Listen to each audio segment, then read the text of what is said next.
and welcome to Take Notes, broadcasting live from Tobacco Dock Virtual for the next 3 hours. I'm Emerald, well, I'm Avatar Emerald, and I'll be with you this evening, as well as on this screen behind me, having a load of wicked chats with some amazing artists, so you can get to know the people behind the music and hear their views on some important and inspiring topics relevant to this time. We spoke about the cultural importance of music at a time when the music scene has felt fragile during this recent pause, being so hard hit by COVID, but focusing on some of the positives that have come from it, or positive progression to feed off and power us up to come back with a bang this summer. We've got this. We'll also get their thoughts on the music industry playing with the gaming and VR space. It's a very exciting time to consider this as an extra layer to what we do in the music scene. Something that can sit alongside live music events when they happen again, and give everyone in music a new avenue to explore as part of the million things we do as music creatives, and give fans all over the world a chance to be closer to the music in other parts of the world. That's why we're so excited to be part of this new Tobacco Dock virtual project. Let's see where this goes. First up, a great chat I had with Helena Starr and Alicia discussing breaking into electronic music. Enjoy.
Welcome to Take Notes TV. I'm Emerald and I'm welcoming my very special guest today, the wonderful Mollie Collins. What's up, man? How are you? Yeah, cool, yeah? Yeah, good, thank you. Sick.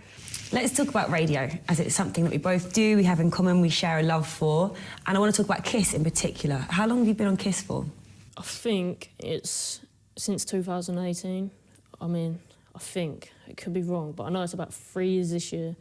I started on Represent at first. Then went to Kiss Fresh. Did Tuesday nights on Kiss Fresh. Then we moved to Saturday nights on Kiss Fresh. And then at the end of last year, I've gone to Kiss FM. And I still do Kiss Fresh. So at the moment, I do Kiss Fresh and Kiss FM, both on Saturday nights. But that's the journey. So I went from Represent, Kiss Fresh, and then, Kiss FM. Wicked. So you've done a few different slots on the Kiss station. Fresh, yeah. I think they moved it from Tuesdays because it was, like, doing really well. They wanted to make it more of, like, a weekend, you know, going out sort of vibe, which worked really well. And obviously Kiss, they've just launched Kiss Nights, which is a whole new, like, sort of part of Kiss. It's more about dance and stuff, dance presenters. So, I do Saturday nights 1 a.m. now, sort of, like, filthy drum and bass vibes. It's really cool. So it was too filthy for Tuesday. Too filthy for Tuesday. To too filthy for a Saturday on Fresh. Like that. Perfect. And how did you get your foot in the door at Kiss in the first place? Did they approach you or did you send a demo in first? What was the process? I'm trying to remember. I think... so I know Charlie T. I knew her quite well. And then I actually met Charlie Powell. She's now at Capitol, but she was at Kiss. She was a producer. I met her at High Contrast album launch. This was a while ago. She said about me doing a demo, and then I went and did a demo, just like a mixing demo. With me, it was more like, can I actually talk? Because obviously they knew I could mix, but it's like, can she actually present a radio show with myself? I was like, I don't actually know if I could. So, but with training and that, and then they had like a space available for drum and bass because Hype, he's a legend. Obviously, he had his show for years, but he decided to leave. So they had a space and they called me up, and it was like, oh, would you like to, obviously, I was like, well, yeah, obviously, I'll take that. No, I think I'll pass, actually, which is... So that's sort of how I got into it, really. Yeah, I did do a demo, but they kept it for a while. I had to wait for a space sort of thing. Then one came available. So, yeah. When you say you had to, I guess, learn to be confident in speaking and talking on the radio, which is something that's easier said than done. I think a lot of people take that for granted. Yeah. How was that for you? It's weird because I know like a lot of presenters, it comes natural, and some presenters, like, they do radio shows, you can tell they're a born presenter, and some of them you can tell they're like more into the mixing of tunes and the presenter just comes with it. There's sort of different types of presenters, as I'm sure you know. So for me it was more like, I can mix and play tunes, like I can play loads of tunes in an hour or whatever, but it's like, I need to learn to actually speak properly and like present this show how Kiss want it, because obviously different radio stations as well, like things presented in different ways. So it took a while, and obviously all the hard work I did on Kiss Fresh obviously paid off, you know, because they managed to give me a show on Kiss FM, which is, for me, I was like, wow, I can't believe I'm talking on Kiss FM, like, that's me talking, it's mad. So yeah, it is a weird one with presenting. I guess you know as well, like different radio stations, they want different things from presenters as well, so you just have to like learn, really, I remember the first time when, rather than it being a presenter-led show, it was more about the mixing. And then having to almost relearn that was another thing, because it's like presenting while you're mixing is a whole other thing as well, which is another thing to get used to. It is, like when I had my show on Fresh, it was more like how many new tunes can I get in an hour, you know? Now I've got a 2-hour show, it's a bit like slow down with the tunes a bit. Still mix like it's a good mix, but like slow down a bit more and have space to obviously talk as well. So yeah. But actually let a tune play to the end. Exactly. Well, I still don't do that actually, halfway. Never to the end. And you produce the show yourself, right? Yeah, at the moment, because obviously the world's a bit mad, Charlie, who was my producer, she actually left, went to Capitol, so we sort of said, OK, I can sort of do this myself to an extent, so I obviously sourced my own tunes, obviously, mix the show, like actual mix on the decks and stuff, and then I'll obviously track list, roll, that boring stuff, and then I do the voiceover links at the moment at home, because obviously can't go to the studio. So I do that at home, and then I'll just write out the timings where they need to go, and then I'll send them off to someone at KISS. No, I've just been gifted actually a new producer. Lovely. Yeah, so hopefully he'll be on it to help me out a bit more. He's already on it, to be fair. Wicked. It's always funny, that presenter-producer relationship, I find, is like a difficult one sometimes. Yeah. When you find someone that you work really well with, it's like, yes, yeah, so important. It's like when I had Charlie, like we were so like get on so well, like always jokes and that. Obviously when she left, like I'm proud of her and that. 'Cause she was more of a producer at KISS, but she's gone to take on like a presenter role, you know, at Capitol. Nice. So like she's smashing it. But yeah, we did have a good bond. But obviously this new guy, John T, his name, he's going to come through for me. Yes, John He's T. going to be sick. Shout out to John T. Yeah. And how do you go about when you select guests and when you're choosing music for the show? What's your process? So usually a lot of the time I'll have like management from the label or like radio pluggers. They'll sometimes come to me, or I'll approach people that are doing well. It's a bit of like either or, but like I'm pretty on point with my guests. Like all my guests now are like sorted till the end of April, you know, so like, I'm usually like way in advance, you know. I like to be prepared for what I'm doing so I know. But yeah, it's usually like managers of labels that ask me for guest mixes and stuff, usually. That's usually what I find. Nice. Yeah. What about your digging process with new music? New music. What's your actual physical process in that? That usually comes to me as well, like emails. I get so many, it does my head in every week. On that one. You know, like especially on a Friday as well. 'Cause what's your show? Do you do like a mixture of genres or? Yeah, well, kind of, but it's all in the same sort of sound. It's like underground, left field, Okay. bass and dance. Cool.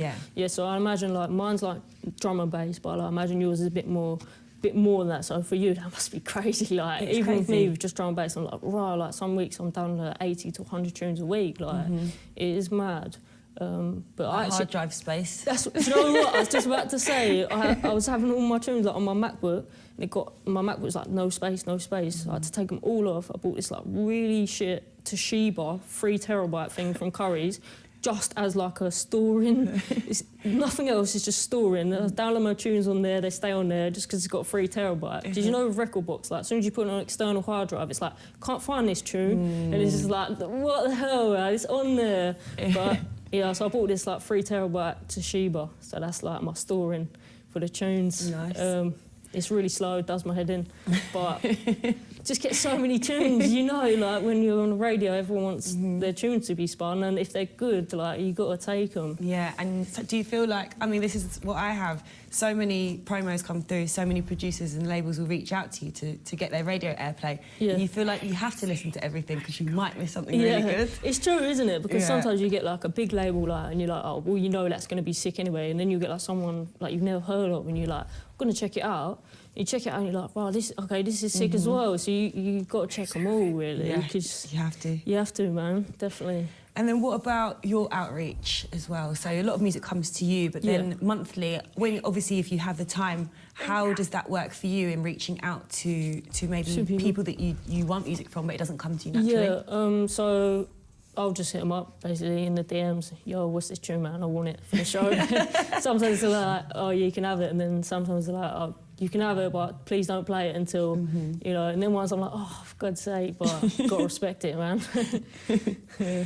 So let's talk about your hometown, Kent. Yeah, Kent. Which you've come from today. Yeah. Good old sunny Kent today.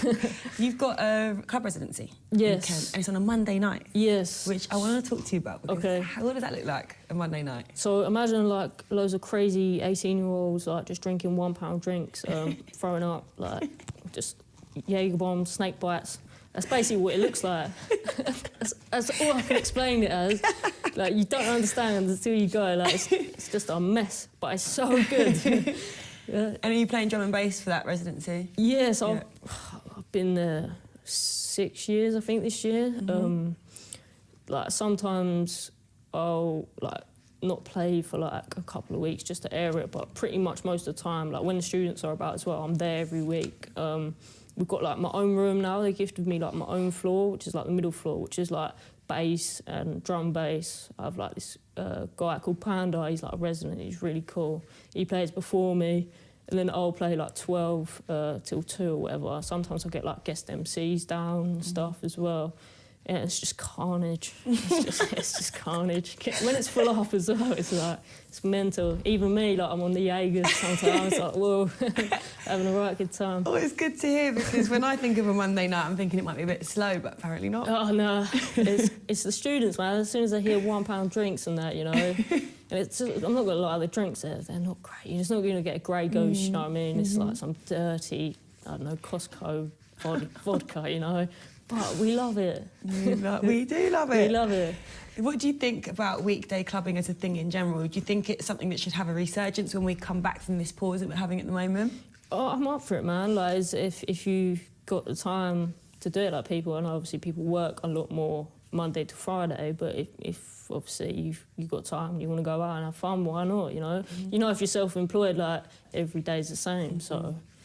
Every day is a Saturday. It is. That's dangerous. It's dangerous to think that way. You being tough on a Monday, yes. I knew it was a Saturday today. Let's talk about New Zealand and Australia as well. So we've gone from Kent, now we're going to go all the way down to the other end of the globe. Let's go New Zealand, Australia, which you've got a really big following there. Yeah. And why do you think they love D&B so much out there? They love it out there. Like, I went end of last year for a tour, and you could play like any sort of drum and bass, like jungle, jump up, liquid. They just love it all, man. It's so cool. I don't know why they love it so much. Like, they just go crazy for it. Like, even like they got like George FM, which is like one of their big stations, and they just play drum and bass 7 a.m. It's just like, but they all love it, and you just think, this is crazy, man. But I don't know, they just love it, and they proper go hard as well. Like, I don't know if you've ever been, but when you go to New Zealand and Australia, like, all the people are just so nice. Yeah. Just got such a nice vibe as well. So. And they don't do parties by halves, do they? They don't, no. Or drinking. Exactly. And you've toured there, right? Yeah, so we did a tour end of last year. For, I can't remember, 11 days or something. The flying was crazy, man. Like, I don't mind flying, but some of the flights, because they're short, like an hour maybe from like a place to a place, like they don't go high, and the planes are like quite small. God, once I was like just throwing up the whole time. Oh no! Yeah, just get mad, like sick, like because of the plane like moving and that. Yeah. Yeah, it weren't good. Too many Jaeger bombs. No, honestly, there was no Jaeger bombs. There was none. How was your tour in general, though? It was pretty sick. Like, it was such a cool experience. We wanted to try and go this year because obviously you can go at the moment, but you have to quarantine for 2 weeks. But we just made a decision to just, because I've got so much music for the first time, like actually a back catalogue of tunes ready to release.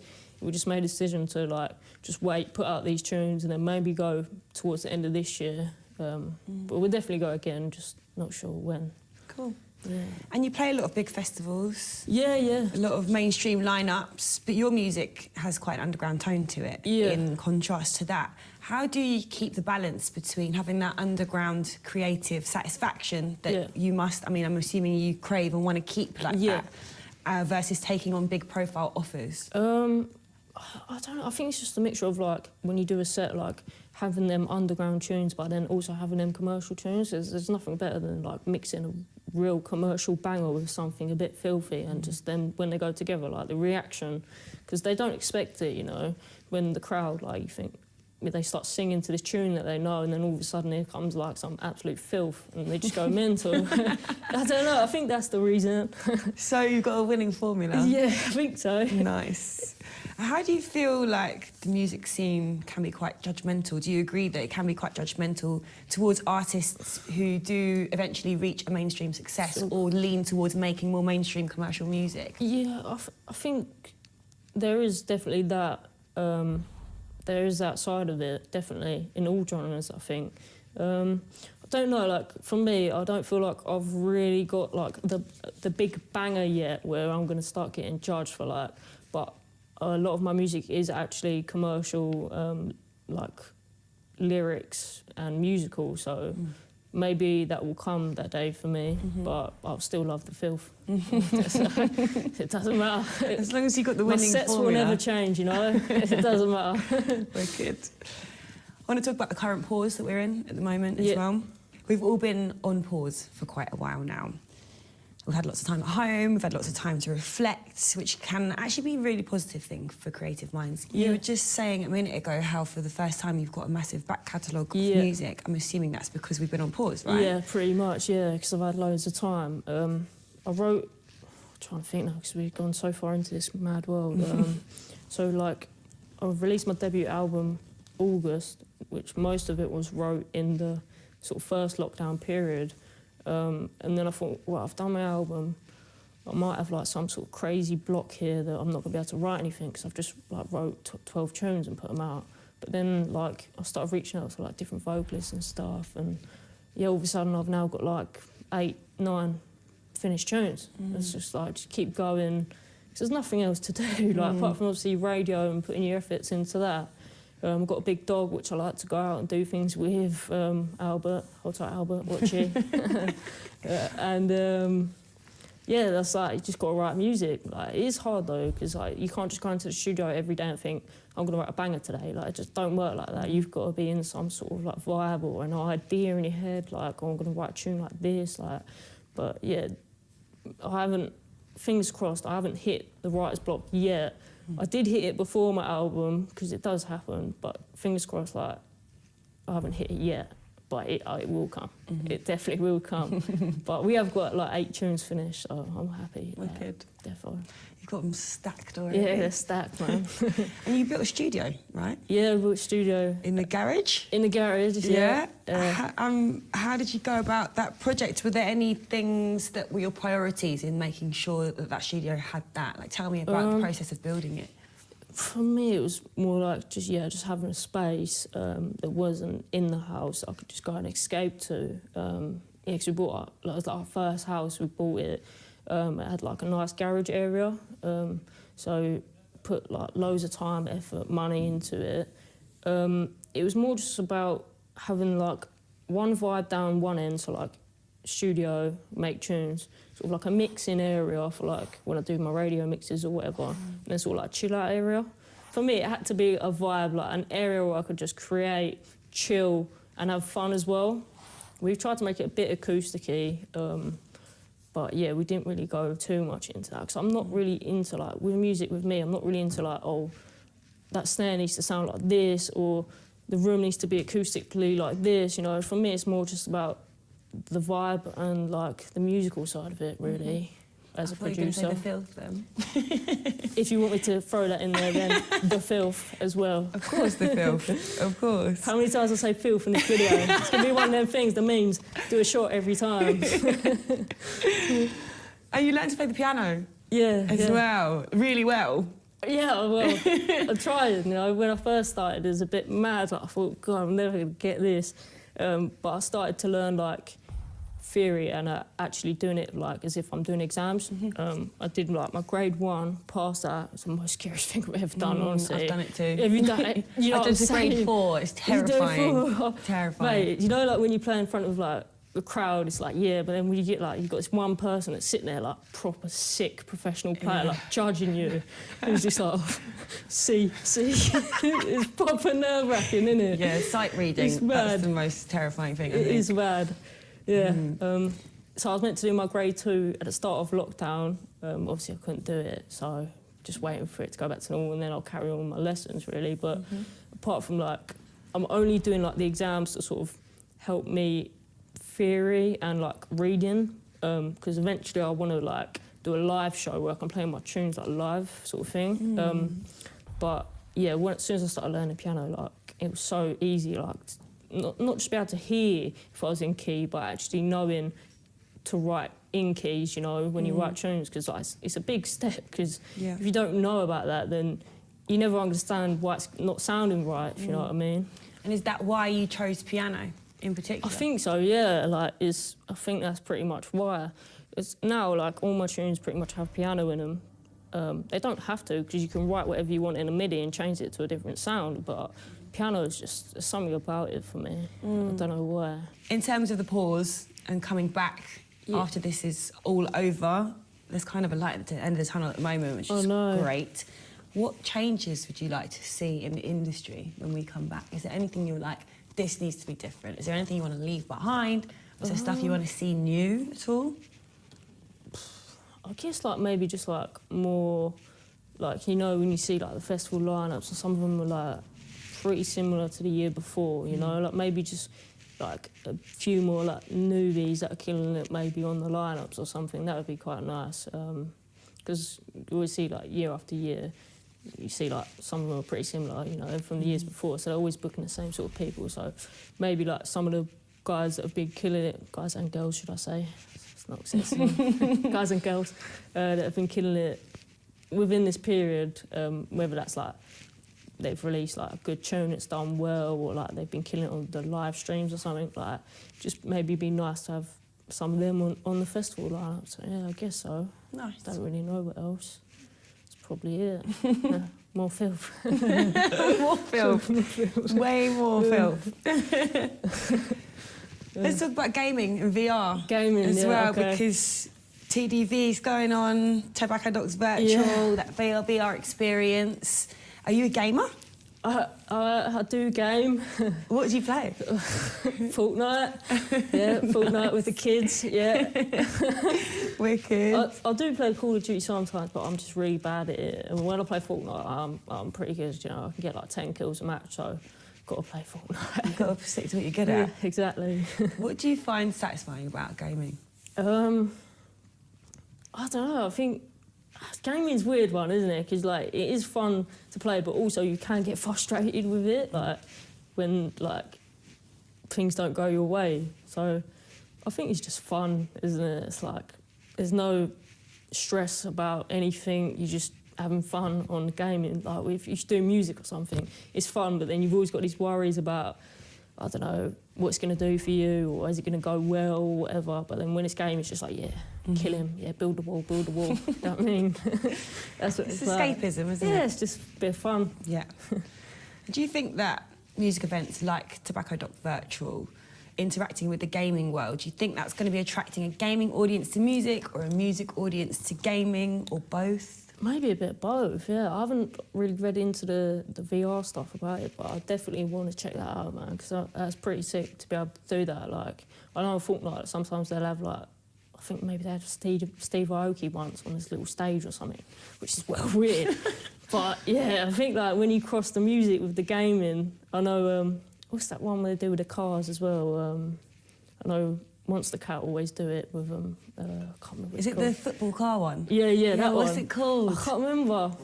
Rocket League. That's it. They always do like gaming with music and that. So I think it's cool because like music is definitely good for gaming, 100%. Yeah. So to cross them both is a pretty cool idea, definitely. Yeah, I always think about GTA and just the radio culture in GTA. It was fantastic. Right, well, they have that on Fortnite now, mate. They have their old radio in the cars, so you have to check it out when you're... There we go, Fortnite, here I come. Well, thank you so much, Mollie Collins. No, thanks for having me, man. That's sick. It's been lovely to chat to you today. And you. Thank you very much. Thank you. That was Take Note TV. See you later.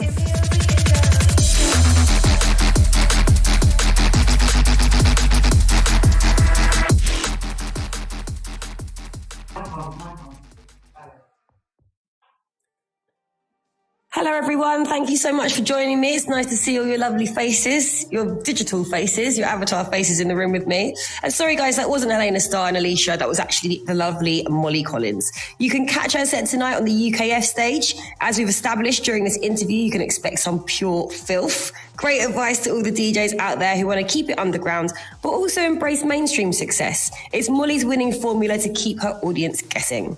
Next up, we meet Inja, ahead of his MC performance later on the hospitality stage. In just a few moments. Enjoy.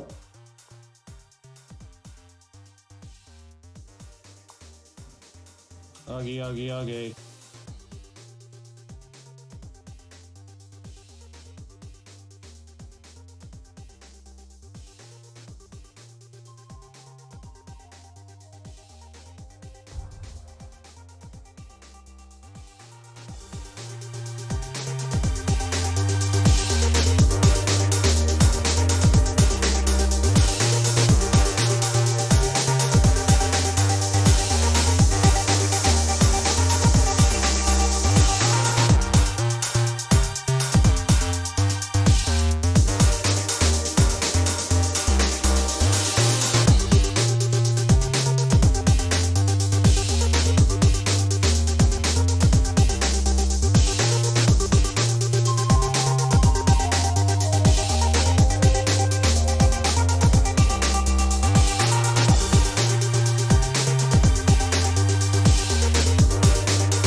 Yeah.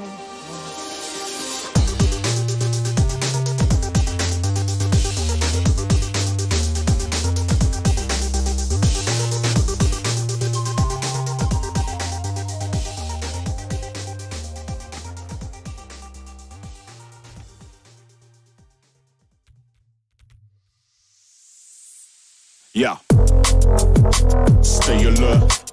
Good and evil are fighting, so know your worth. Hello and welcome to Take Note TV. I'm Emerald and this wonderful man sitting to my left is the fantastic Inja. Hello Inja, how are you? Hello Emerald, I'm very well, thank you. Thank you for having me. Good. Before we delve into it, we need to draw some attention. Well, the attention's already there. This bright yellow jumper right here with this fantastic slogan on it. Tell me all about the jumper. Well, first of all, we've got to just locate the fact that yellow goes really well with pink, and like, man is just styling it wonderfully here with the aesthetics of this building. Thank you very much. But no, the actual, to the jumper, we all want to dance, don't we? Like, we've all been cooped up, we want to dance. I made a song a couple of years ago on my first album with Hospital Records called She Just Wanna Dance, and it just came that through the pandemic, it's like, what do we all want to do? So I had to switch it up for everybody. We just want to dance. So She Just Want to Dance became We Just Want to Dance, became hashtag Let Us Dance, and became a fantastic jumper. Thank you. Let's talk about MC culture. What traditionally has the role always been? What does being an MC add to a dance? Well, first of all, for those that don't know, an MC is a microphone controller. So you are the person that controls the microphone. And in my opinion, what it brings to a dance is we are the voice between the people and the selectors playing music, or the selectors and the people. We are the middleman. We are the bridge. We are the ones that put words to the emotions and feelings of music. We put words to the emotions and feelings of the audience. We act on behalf of both. So we are the middlemen, in my opinion. Yeah. You're the communicator, the translator. Yeah. And where did the concept of MC come from originally, and how has it changed and progressed over time? Oof, well, originally, you know, you've got to go back to people like you, Roy, and you've got to go back to some real early reggae dancehall microphone toasters. But in modern day dance music and in the UK culture that we're in, for me personally, it comes from a cross between early rave music, reggae and hip hop, but with a British twist on it, you know? You always need someone to communicate. And you always need, as you said, you need translators, so you've always needed them people.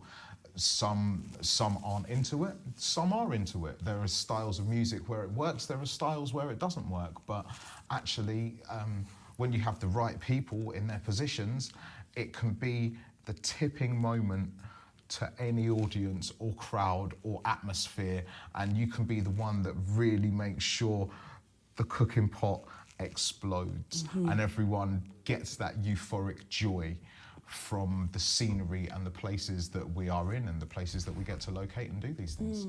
It's mad how, like myself, I've played sets before, or I've seen other people play sets before, or my peers play sets before, and the difference when they have an MC to when they don't have an MC, the energy in the crowd is so different. So different. Well, because for the selectors and for all the DJs, you are doing a job and you have to concentrate on your job, and your job isn't completely always looking up and out at the audience. You have to, you know, I mean, amazing for all the people that can do it with their eyes closed and don't have to look anywhere and know exactly what they're doing and can keep their eyes on the audience. I mean, that is a skill in itself.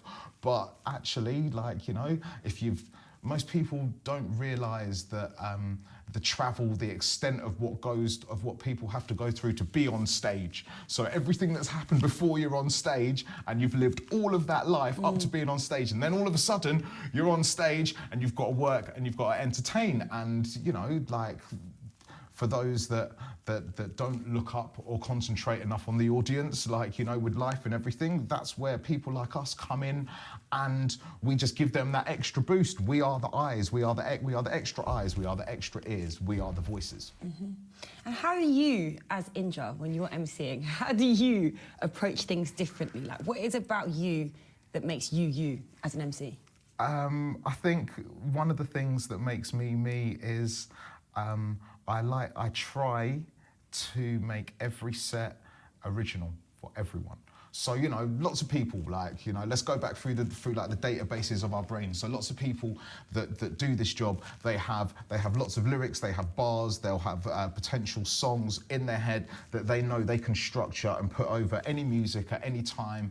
And, you know, lots of these things people will be able to sing along to instantly. And, you know, there are hooks from some of the most famous MCs that everyone knows, that people that have no idea about this culture even know, but because the words have translated and gone so far. But for me personally, I like to freestyle a lot.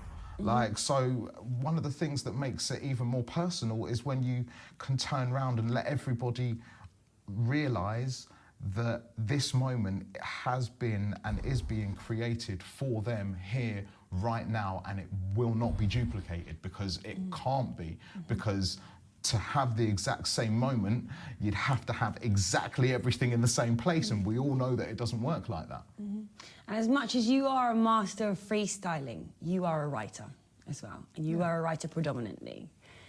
What is the creative process of writing like for you specifically? Wow, the creative process of writing for me is it's a very different aspect, because it all depends. If I'm writing to music and I'm writing songs, I can only write them to music. Like, there are lots of people that I know that can come up with melodies in their heads without any music, and they can essentially write choruses and hooks and everything with no music, and then they can manipulate that towards music. For me personally, I can't write songs without the music. So producers have been upset with me before, because they'll send me a beat and they'll be like, why haven't you listened to it yet? And I'm like, I can't listen to it until I've got the space to sit down and potentially write and record to it, because as soon as I press play, my brain starts ticking, and pretty much every song that anyone's ever heard from me has come from me sitting down, pressing play, and my brain going ching, and within half an hour I've got a song written, and within an hour and a half the producers have got vocals back in their computer. Wicked. So it's just on the first take, you're saying, well, not the first take, but the first play of something you received, that's the moment of spark for you? Yeah. Every single time? Pretty much, yeah. Wicked. I refuse to listen to stuff without being in my comfort surrounding of writing, if someone wants me to write to it. And I've had lots of people be really pissed off with me. You need to listen to it. I need to know if you like it or not. No, I can't answer that question, because I need to be... You'll know if I like it or not, because you'll have a song back in 2 hours after I've listened to it. Let's talk about the current pause that we're going through at the moment, because it's been a hell of a pause. Everybody's been on pause, especially in the music industry, especially for everybody who works in nightlife, whether you're a creator or whether you're a performer, from everyone in this whole spectrum. How has it been positive for you? What's come out of this pause that you can say, you know what, if I didn't have that time or I didn't have this pause, then this wouldn't have happened? For me personally, the pause has helped with a lot of self-reflection and has given me time to actually catch up on some rest, because I hadn't had that. I haven't had this much time off since I was at school. So it's, for that aspect, it's been lovely. Since you were at school? I don't do holidays. Really? No. I don't mind, I say that, I went on one holiday before the lockdown, and that was the first proper holiday that I'd been on in over 10 years. Because I like working and I like doing what I do, and with a lot of the stuff that we get to do, we get to go to all of these amazing places, and I asked to stay an extra couple of days, and you know, like, could be Sardinia, could be Croatia, could be New Zealand, could be Australia, do you know what I mean? Could be flipping Ibiza, could be somewhere nice in Spain. Like, it's like there's lots of places where there's beautiful weather, so for me, I also feel like a lot of my work is kind of a holiday because I enjoy it so much. Okay, nice. But on the whole aspect of nightlife that you asked about, for me, I think that a night out is way bigger than just all of us involved in it. For me personally, a night out starts like if like you've spoken to the gang outside of the current pause and time out, like if you've spoken to the gang, right, yeah, we're gonna go to this night, it starts off with getting tickets in advance, and then the week of the actual thing, people are thinking, outfits, hairdressers, like man needs to go barbers, yeah? Like man's missed a barber for time, don't even front on it. Look at me, man. My mum's gonna cuss me when she sees this. Not even sorry, mum, I'm sorry. Like, Pops, I know you're cool, but mumsy, like what? You ain't cutting my hair, so come on. But you know, like, so like for me, a night out starts with going to the barbers. Once I've finished at the barbers, man feels fresh. They've got the baker ladies next door, drop them a little pee for a nice little pasty or ice bun or something, and then flipping, man's feeling fresh, go get like a nice t-shirt, shirt or something, maybe some fresh crepes, and then from there it's like you meet up with the gang. Where are we gonna meet? Oh yeah, let's go to this bar/restaurant, so those that haven't eaten catch up on a little snack. Like, do you know what I mean? And then you've got like the taxis, then you've got all the people that get all of the alcohol and all the consumables to the place that we're all gonna go to, let alone the people that have been building the stages, lighting, sound, designing the actual sets that we get to go on. And that goes back weeks, let alone the agents, promoters that have been liaising for months before the night out to then, because you can't just click your fingers and have a night out. Like, so there's all of them aspects, let alone for ladies, you know what I mean? You might be like, well, boy, I want to go out to this thing, but I want to get a little colour added to my hair so it matches the things that I'm going to be wearing. Do you know what I mean? Could be like, yo, gal, them need to go gym in the week because they want to make sure the bunda's looking extra tight. Man, they want to get the chest extra flexy. But it's like, but all of these things, like, they all add up to a night out. And they're all little rituals that we all have, that we've all missed out on. So like, yes, there it is for us creatives, you know, I can only speak from a creative's perspective, but all of these aspects are part of my personal rituals in going out. And I know I'm not the only one, because the barbers is always ram come weekend. Like, you women have to book in early if you want to get your hair done. Like, do you know what I'm saying? Like, you might be like, boy, there's a new lip gloss a while where I can make them look nice and pretty for the weekend. And you're like, yeah, Riri's just released the next thing. Like, gotta go cop. Do you know what I mean? I've got the Fenty gloss bomb on today. Oh, touch on, no, we can't virtual. Oh, Jesus, you see it there. You see it there? Like, it's all fun and jokes for us to talk about it like this, but actually, it's real. Yeah. And all of these rituals, like, down to the people that drive around the country delivering all the alcohol and all the bottles of waters and all the soft drinks and all the rest of it, you know? We have people that come together collectively from all sorts of forms of life, and it's all been paused. Like, so that's actually a massive community. If you consider like the actual community that is a part of a night out, whether they partake in the night out or not isn't the question. They are actually a part of the experience of a night out. Yeah, it's impacted a huge part of the community and a huge part of the industry and a huge part of the world. Yeah. A huge part of the world. Let's talk about your new album, which is coming out later on this year. We've just had a sneak preview of it earlier. We've heard your 8-year-old daughter on backing vocals. She was 8 at the time. She's still 8. No, she's not 8 So that was anymore. before. Yeah. We've heard some really beautiful stuff today, and it's made us even more excited to have it out in the world. Thank you. How did you manage the creative process recently when you were wrapping this album up? Because obviously you can't be in the same space as people now. You haven't been able to road test it. How has it been handling that remotely? Well, the remote factor is I'm quite a recluse anyway, so it's not often that I am comfortable enough to go and work with people. I genuinely like to work on my own when it comes to recording and stuff. But with this project that's been produced by Winey, he is one of my good friends. We've been working with each other for a long time, so we kind of really have a feel for how each other works. So for us two, the actual distance wasn't it wasn't that detrimental to the creative experience, but What was the fact that we didn't get to road test it. Normally, he'd go off somewhere, I'd be off somewhere. How did they feel about it? Yeah, these lot were into it. How was this side of the world about it? Yeah, this side's into it. Oh, actually, now we need to sort out this tiny little bit here. Like, it didn't pump through, or it didn't cut like some of the other stuff. You know, that was definitely something that I felt more. But the creative side of things, I'm on vibes as soon as I wake up. I'm like, it's probably why I keep myself as a bit of a recluse, because I know I can do people's heads in. Because as soon as I wake up, I'm on game. Like, and it's not even funny. As a kid, I was told not to speak to anyone for at least half an hour or an hour because I'd just piss everyone off. But it's like, when you're a ginormous ball of energy in a really tiny package, like, what else can you do? like, do you know what I mean? Like, that's how it is. Okay, so it hasn't felt that unnatural for you in the creative process, because you would have been producing and writing remotely anyway, and not around so many people anyway. Yeah. But where it has impacted is I take a lot of detail from experiencing life and living life and just being free to travel and just free to do what we like and go where we like. That has been personally where the real impact has been, because that is where a lot of inspiration comes from.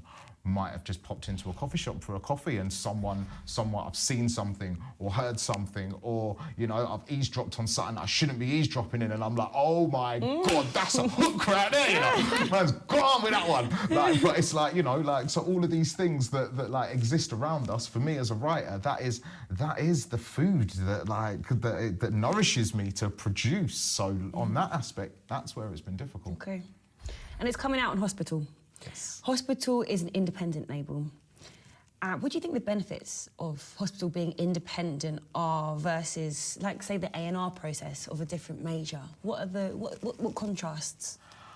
I mean, A&R processes are something that make me a bit uncomfortable anyway, but being on an independent label and having the trust of them knowing that I'm capable of doing what I can do, they kind of leave me to it. And for this album, I kind of even asked extra. I was like, just leave me to it. When it's done, I'll come and find you. But for A&Rs with big labels, it's like, for me, I find that really off-putting in the creative process, because you make a song, you get a vibe, you send it to someone, they then break the song down, completely criticize it, and they're like, no, we want this changed, or we want this added, and that actually stifles the creativity in the first place.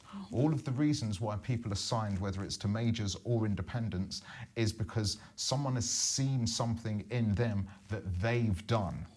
Now, when you get into the major fields and all of that, yes, they signed you for that reason, but then they manipulate you and they move you to how they want to move you, which for me would stifle and kill productivity, because that takes away from the creative process. Yeah, for sure. And then how does that compare to when you're at an independent? You're saying it stifles your creativity from an A&R, from a major, but from an independent label's perspective, what are the positives? The positives are they let me roam free and they let me create. Like, that's the positives. The positives is, like, if you put restrictions on anyone that's trying to create, it's like, what's his name? Dude that painted the ceiling, Michelangelo. Angelo, that's the one. If you'd have flipping Mikey Angelo, listen, if they'd have turned around to Mikey and gone, right, Mikey, what we're going to do is, which eye's your best eye? Your left eye. Right, we're covering your left eye and we're going to put one hand behind your back, now paint the ceiling. Okay. That ain't going to work too well, because Mikey can't balance. And Mikey's got to then relearn how to balance first before he can then pick up the brush and get to the ceiling. Like, whereas if you create and you're just left free to create, it means that, oh my God, yeah, all right, you might go outside the margins, you might go outside the frame or the box, but that can all still be contained in the final process. But the actual stifling of creativity is something that I'm very much against. And with all that in mind, what would your advice be to new and young artists who are considering approaching labels and managers, or are being approached by labels and managers, maybe from majors, maybe from independents, but what advice would you give them before they have that experience or the hindsight? the first bit of advice I would give to anyone is don't share or do anything until you completely 100% and more believe in yourself. You have to believe in yourself. If you don't believe in yourself, trying to get people to believe in you is a failing mission.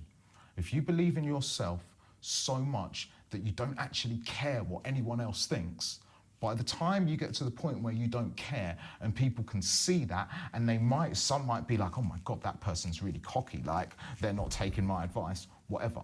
Once you get to that point where you're that happy with what you do, all of a sudden people will come knocking. So my only advice is believe in yourself to the point where if you believe in yourself, other people will believe in you. If you don't 100% believe in yourself, you are easily manipulated. Say if somebody was having a hard time believing in themselves, what would your advice be then? I've spoken to, I've had friends that have been in this scenario, you know, and like, you know, one of my friends, he was like, oh, the people that I'm with, they're not really listening to what I'm doing, and they're wanting me to do more and more. And I'm like, how many songs have you supplied? And they're like, I've supplied loads. And I'm like, are you playing or performing these things out? No, I'm not. Well, that's your first mistake, bro. Okay. Like, back yourself. Yeah, back yourself first, and then start finding like people outside of labels, just people that are into music that you either aspire to be like or you just enjoy what they do, and then see if they like it. Because if you back yourself and people see you, for example, you're a DJ producer, you make your own tune, you're trying to get it signed to a label, you're sending it to all the labels, none of the labels are biting, but you're getting DJ sets. And you're not playing it in the set. That's the problem. Like, if as soon as you start playing it in the set and you know you're making something and you can feel it in your heart, you're like, I know the people are gonna be in this, and you're not playing it yourself, that's the first self-doubt. As soon as you start playing it yourself and you have your audience and people then actually start to hear it, they'll all start like taking video clips, all the rest of it, and then people will be like, what's that song? Only this guy's got this song. What is that song? And then all of a sudden, you're building up your own hype. And just through that, like, that's how for me personally, that's how I've worked with loads of stuff. One of my songs that has been, that was accepted in quite a large way. Like, the producer wasn't that into it when I made it. I really liked it. And he was like, nah, I'm not into it. I was like, okay, cool, no problem. He only gave me a demo with no sub in it, yeah? I took that demo, I played it for 6 months across every single live show that I played with no sub. Every time it dropped, it got pulled up. To the point where everyone would ask, what is that song? I said, oh, you have to inbox this producer because it's going to be with him, but I doubt it's ever going to come out. So then his inbox was full. My man got so many inboxes that man rung me and he's like, yo, what's this? Is this thing about the thing that come out? I'm like, no, you know that one you're not into? He was like, bro, for real? I was like, bro, you better finish that, you know? Man finished it off, went #1. Like, good. Because I believed in myself. But if you don't believe in yourself, no one else will. That's very good advice. Even if you fall down, like, even if you fail, like, you still have to keep on believing, because you might not have had, you know, if you want an instant reload on something, that's not why I make music, but if you want that reaction, then you better prepare to not get that reaction for a long time. And then when it does come, you'll enjoy it and you'll feel it and it will be real. It won't be, there'll be no fakeness around it. Let's talk about the hustle as well. I feel like that goes hand in hand with what we were just talking about. Hey. The hustle has changed in that the days of selling music by hand are pretty much over. Of pressing music, people are still pressing, but it's not in the same way anymore. Selling music by hand kind of doesn't exist anymore. How has that affected the hustle for sales? And do you think that platforms like Bandcamp, online music discovery services like that should be a focus for new artists so that they can take control of the sales and generate their own income? 100% agree with you. Like, people like Bandcamp are amazing, and the service that they provide, yes, pressing music can actually still be very valuable to a business and to your own personal business, but you can't press music if you don't have the audience for it. If you think, like, you know, if you've just got spare change kicking around and you're like, yeah, I'm going to press something, but you haven't got the audience to take it, then you're just going to end up sitting on something. That's a bad hustle. like that's a bad hustle. You ain't hustling nothing. like you gotta buy back your own stuff. Like that don't work. Like you know, first of all, I think the main thing is to find an audience and to build that. And places like Bandcamp are brilliant for that. They really are brilliant. And if you know, I've had friends that have never had anything out. And you know, I've helped them with projects and we put it on Bandcamp for them. They were top 5 for weeks. Because places like Bandcamp are an open field. There is no, what's the word? There is no discrimination in Bandcamp. It is just music. You want to find some music, you can find whatever music you want. It's there somewhere. You look hard enough, you'll find something that floats your boat, that is your flavour, that is the cherry on the ice cream with the whipped cream and the sprinkles. It's all there. I love Bandcamp, it's the best. Well, do you know what I mean though? But it is brilliant. And it works, and it's empowering, and it goes back to the whole believing in yourself. If your ambition is to get on a big major record label, then first of all, you've got to hustle yourself, and you've got to pimp yourself so hard that major labels are going to see you to even start sniffing. Like, if you just want to have a career in music and you want to build a lifelong career in music, then you have to then still believe in yourself to be able to do that. Like, yeah. Have you ever considered being a life coach, Inja? I get asked this a lot. It's motivational. I'm feeling motivated. I'm feeling inspired by our conversation. I think you're missing the trick there. I do get asked a lot. It's time. It's time, man. I don't have enough time for that yet. I'll tell you what, yeah. Maybe in the next life. No, not even in the next life, yeah. When it comes to like, when man gets proper grey, yeah, you get me in the polo neck with the sharp suits, do you know what I mean? And then, I'll be about it, like. But until then, like, you know what I mean? Man's got some living to do still. I'll be your first customer. You got some income coming from me when you're old and grey. Thank you. Let's talk about gaming and VR. Virtual reality has been a huge thing over this pause that we've been going through, and people have really adapted through the virtual world. Music and gaming have been going hand in hand, even more so than they already were. How have you found streaming life during this time? Is it something that you've been doing a lot? Well, I started off, I think I must have done it from maybe April or May last year. I started off doing my own Inja Sunday service because I was just like, you know, I missed performing and it was nice. And I also thought, because I don't get the opportunity to actually just sing all of the songs that I've written and been a part of, I was like, why don't I use my Sunday service to actually just sing all of the songs? Like, you know, and man done weeks and weeks. I've got a lot of songs.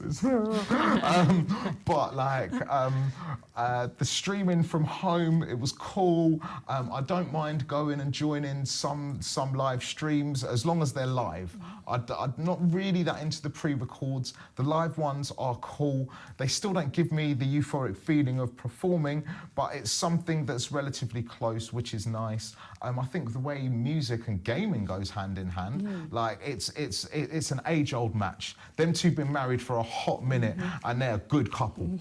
Like they're a nice couple, man. And if you can get that couple backing you, then you're all right. Like that's a good couple to get on side with, not fronting. Like you know. But to actually like get that, like what I love about it is gaming is seen essentially as something that younger people do, like kids with computer games. But actually what we've now found out, like what we already knew but lots of people didn't realise, and now what we've found out over this pause is that actually gaming is something that goes from the tiniest to the biggest and oldest, because I've got a gang that are like, boy, my grandma's mashing me up on whatever game, like, and it's not like, you know, the shoot 'em ups and all that. There's more than just that in the game. We all know that. There's enough games to cross the platform for everyone, especially as we've all had to been distanced in this pause, that have put us together in spaces where we can laugh, we can joke. Do you know what I mean? Like my kid, she plays chess like against her mum when she's with me, and she's like, yeah, I just bust a move on mum. I was like, when's she gonna play back? Well, when she next picks up the phone. I'm like, boy, I can't cope with that. I'll be dead off now. Like, do you know what I mean? But then that's just me. But like music and gaming go hand in hand. It's brilliant.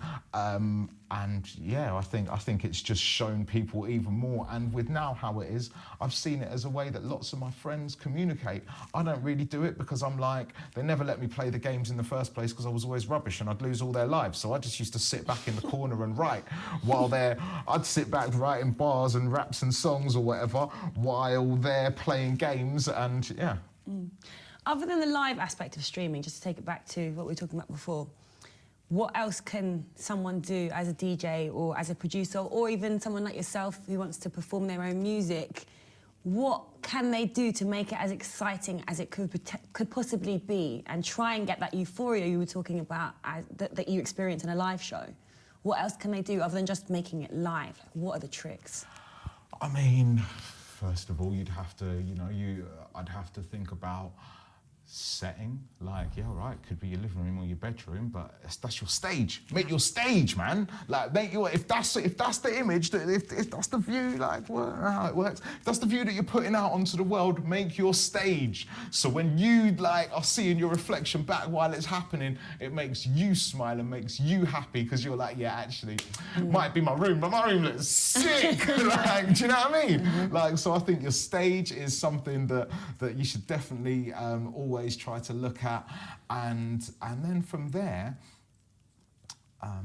just communication. I think communicating with your audience, because you never know what's going to come up in the links, and you never know what anyone's going to say, and like that aspect right there, I think is one of the most fun parts. I couldn't agree more with both of those things. I think they're so important, both of those things. Are you looking forward to being part of the VR show? Yeah. Yeah? Are you excited? Well, I've never done it, so I am, yeah. Wicked. It's going to be very interesting. It's like, yeah.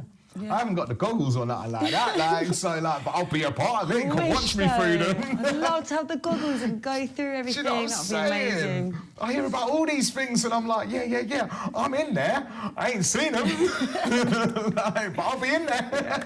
You'll see me. Come watch me now. Inja, thank you. It's been a pleasure talking to you today, it's been a pleasure meeting you today, and it's been a pleasure hearing all your wise words and advice that you've got for everybody watching and listening. It's been Take Note TV. I'm Emerald. Thank you, Inja, and see you next time. Yeah. Stay alert. Good and evil are fighting, so know your worth. Stay alert. Choose your side, stand firm, hold your turn. Wait for the music.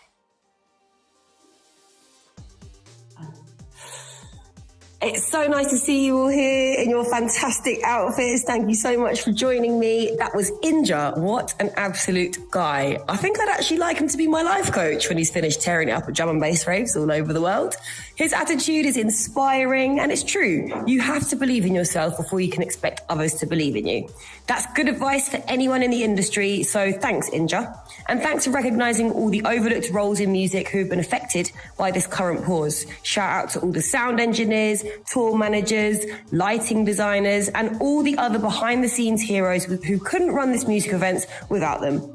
Next, we have a very special interview with Chase and Status. Produced with the London-based, ridiculously talented Slog Films crew, we talk about the timeless relevance of jungle music, the making of their Return to Jungle project in Jamaica, and an exciting future for the music industry playing with the gaming and VR space. Enjoy.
welcome to Take Note TV. We're here at the Tobacco Dock car park, which is usually filled with ravers, but today is filled with chasing status.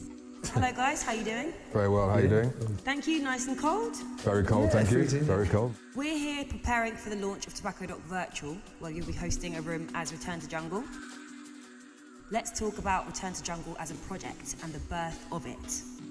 What motivated you to create the project in the first place? Partly there was a feeling for us. We had sort of a lot of commercial success with a lot of our music over the years, but we came very much from an underground scene, from obviously drum and bass and jungle. And I think there was a feeling between us after the album before that we kind of wanted to just write music and not think about our position in the kind of more commercial music world.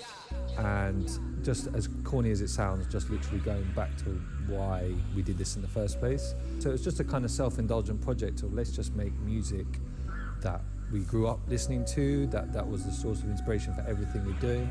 And that's kind of where the title came from. It was about returning back to the source. To source. It was about us returning back to jungle music, basically. Yeah, and we wanted to do it a different way. So, you know, jungle was basically born on sampling incredibly, you know, amazing reggae and dancehall tracks fundamentally, and all the best tracks in the world had been completely rinsed. So we decided to go to Jamaica, record our own dancehall songs, our own reggae songs, and make our own samples, and turn those into jungle tracks as if we just found them as samples, basically. And it was all very organic and all worked really well, and it's been an incredible project. Yeah, got us in a really creative place, and it also kind of tied in with a few fashion exhibitions we did those few years. Yeah, and it's been a labour of love, and it's been great.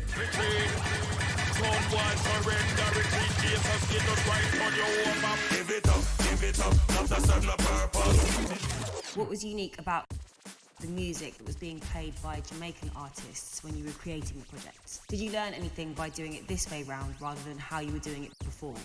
So we went out to Jamaica and we spent nearly 10 days there, I think, and we were in some like the best recording studios out there with like all these different artists. And big yard. Properly, you know, central Kingston, downtown, like doing the real kind of recording process. Like Saul said, you know, we weren't sampling traditional records and acapellas and stuff, we were actually recording new material to then remix. Give it up, not serve no purpose. Delete, enough of them are minors. Give it up.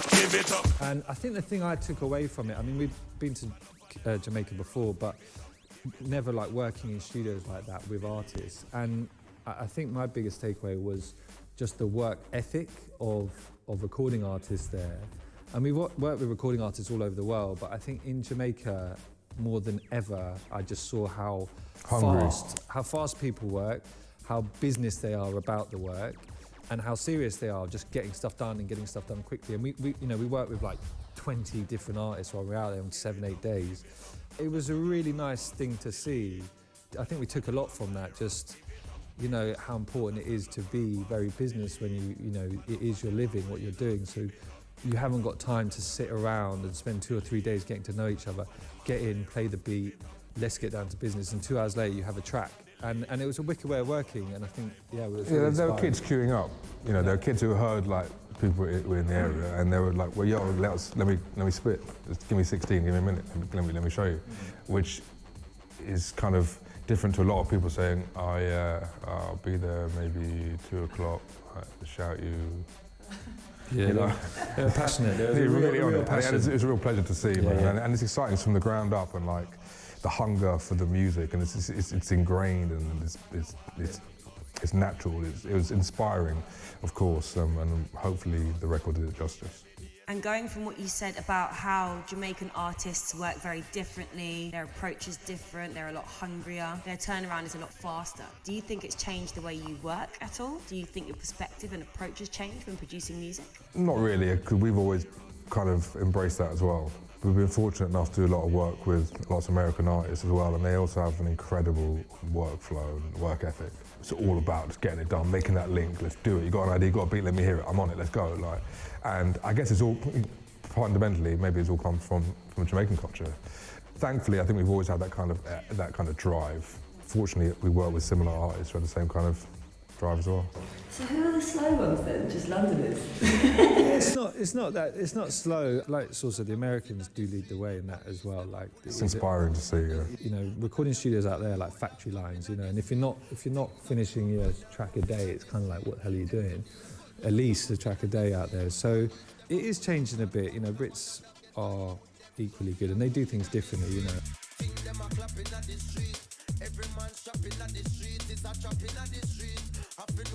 I think Brits are more sensitive to like if stuff's got integrity, or you know, we tend to really analyse the music and is the snare correct for this country? Right, is it cheesy? Is it cool? And you know, I think other places we go, they don't overthink too much about the music. It's like product. Get the product out and let people decide if it's good. And sometimes that's a really good way of thinking rather than just getting too much in your own head, because we don't know if our tunes are good or not, and we spend a lot of time sometimes going back and forth, and actually, you know what, just get it out there and see if other people like it. They were more thoughtful, you know, a lot of British artists are very thoughtful about, you know, they know the sound they want their vocal to sound like, or they have a vision, they want the vibe of the album to be, maybe more so than like, let me hear a folder of beats. Some people are more particular. So I guess it's horses with courses, really, so 6 of 1. How do you think that jungle has influenced UK club sounds or UK club culture? And this is broad, but really thinking about from the beginning of UK underground dance music and all the way up to what we're hearing now in underground club music in the UK. How do you think it's had an influence over this timeline? It epitomised unity, didn't it? You know, yeah. and it had a certain feel that of togetherness, all raving under one roof. You know, one colour, one creed. Like we're all here together, rather than all this segregation people are trying to put out there. And I guess if you fast forward to today, we are living in that society right now where it's being plagued by people trying to stop that. And so, like, I think it's a very pertinent time for the whole jungle culture to be very relevant. And yeah, I think it's spawned so many other musics, other genres, and just not even that, but other, you know, established genres, when we were leaning in, taking a bass noise or a kind of like resampling a drum a certain way, or pitching a certain break, or doing stuff with hats and like nerdy, geeky stuff that people thinking, what are you talking about? Yeah, I mean, for us, it's just changed our lives since the first day we ever heard in the jungle, and it will be with us for the rest of our lives. I'm still like reeling from what you said about how it's the first original club music to come out of England. I don't know if there is another, or just any music actually, because most music didn't originate in England. You know, talking about rock, jazz, all these other sounds, the classic music sounds, weren't actually really British music. We just, you know, imported it and changed it. And house and all, you know, I mean, hip hop, all of that garage, stuff. one of my favourite musics of all time. It's UK garage for a reason, because it comes from US house. Exactly, but jungle really is, there's nothing really, and you've got so diverse. You've got, you know, you had artists like, you know, from Paul Ibiza to Goldie. I mean, and that was even back then. And those two names are still very relevant to the whole stratosphere of it now. So it's an incredible scene, and we're blessed to be a part of it. So we're on pause right now for obvious reasons. And the way that it's affected the music industry is phenomenal. Whether you work in the industry or whether you're a fan, we are definitely the hardest hit. But it's also an opportunity for positive change and progression. So how have you felt prominent shifts in your own lives and creatively as a result of this new life experience that we've had to adjust to? You know, before this madness, people didn't like the idea of, it was always you have to really link up to get stuff done. And now there is a feeling that people are a bit more sort of, you know, fast with working on Zoom or working sort of online, so that sped that up a bit. And I think everyone knows they need to up their game when it comes to just being available online, which is definitely helpful. Obviously, a lot more time at home just to think about creative stuff. It's difficult not having the context of going out to gigs, and particularly if you're a touring DJ or you work in the sort of more club music world, that is the sort of sounding board for your new music. So we make a little demo or something. We're really excited to play it out on Friday, see if it works. You get that real feedback, not just what you think that we're talking about. So it's hard to know without that if what you're doing is any good. That was always a real benchmark for us. It was like, yo, made this little thing, played it out, played something crazy, okay, we're on to something. Now it's just like, yeah, do you like it? Like, yeah, I'm sort of just sitting in my kitchen, but yeah, it sounds cool. It's like, okay, wicked.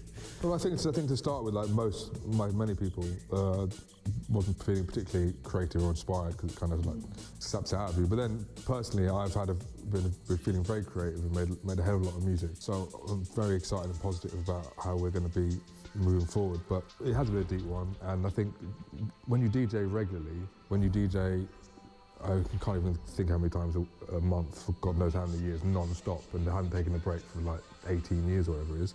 And there are countless people who are thinking, 18 years, mate, I've been doing it for 25 and 35. And I feel for everyone. And when you have that kind of like massive creativity like zapped from you, because that's what DJing is for a lot of us as well. It's not just, you know, so not just a job or going out to play tunes for the fans. It's also a creative outlet that like you might need. And without it, you know, you can feel quite dejected. I think a lot of our peers have suffered and felt the same thing, which, you know, unless you're kind of active in this world, it's kind of oblivious to it. And like you said, yes, we have been dealt a difficult hand. We seem to be left out in the cold, literally. So it's quite a mad time, but I'm like with everything, you know, like the rave scene has been through, I think, tough situations in the past where you couldn't even put on a rave. So hopefully when it gets back, we can put them on and we'll be back. For sure. I remember playing a couple of socially distant shows in that sort of interim that we had. And if people stood up on their tables, it was like, yeah, this is... It's emotional, yeah. You forget, it's an emotional connection. Like, we did a couple of socially distant gigs and played a couple of our tunes, I played for a while, and you see people's reaction, like half crying and singing the long words, you're like, gee, what? I didn't realise, like, whew. You know, that meant a lot to someone, and then it's like, wow, we forget, like, you play music that means a lot to someone else. This isn't just a silly tune that me and him wrote, and we're like, oh, I'm bored of this now. It means something to someone, and they get to get that, you know, release, and we get to give it to them. So it's a give and take, isn't it? It's a push and pull. Would you like to change anything in a dream world? Like, what changes have happened, or is there anything that you've felt? I've got a very strong feeling about not wanting to do that again. I want to do things differently this time around when life returns to normal. Just obviously never taking it for granted, you know what I mean? Like, it's easy, again, when you do something a lot and for a long time to sort of forget what you have. And, you know, when things are good, you know, people that work in the music industry, you know, have some of the best jobs in the world. You know, we all do what we love to do for a living. So never moaning about a gig or having to go somewhere, you know, I'll be just staying till the end. It's impossible, though, you will, you know. Of course you'll moan about it. Yeah, I don't know. There's nothing too major that I would sort of change. No, I was pretty happy with how we were doing everything before, to be honest. Yeah. You know, I'm not exactly like, you know, Captain Social anyhow, so it's blessed. It's just like, you know, living a life is I think something everyone wants to do, and just basically being there for their loved ones, you know, provide, you know, work, be able to provide for those you care about. And, you know, I guess on the base level for me and Will, like, we make music and perform music. We just want to be able to do that, So we're here in Tobacco Dock today. We're in this car park, which is an iconic rave space. It's a very different surrounding today, but it's soon to be a virtual world with the new Tobacco Dock Virtual, and music merges with all art forms, as we know. With film, fashion, art, and now we're experimenting in the digital world, which is something that's come out of this period. And how do you guys feel about the music industry playing around with VR and with gaming and that kind of space? We come from the drum and bass world, which is all about technology, you know. It's all about cutting edge technology and pushing the boundaries of sound and sonics. So we're always interested in new technologies. Everybody don't know the program. Well, if I were bumbo, we'll make it start up. Bumbo rock clot, what it up, it clot up. Well, if I were bumbo, welcome, tell me no. I see the big Mac 11, no shadow, no. The fact that it might be able to increase the spread of music in terms of sort of more access to more people around the world is never a bad thing. So, I mean, the thought of doing gigs and people from the farthest reaches of Asia or South America or wherever could tune in and to kind of see and get a sense of what's going on is exciting, and that the technology will just get better and better and better, you know, tends to improve very quickly once sort of the ball's rolling. So it's sort of the beginning of an incredible movement, and it's quite exciting to be part of that. And I mean, in 10 years' time, who knows what we'll all be doing, but I'm intrigued to see what it'll become, yeah.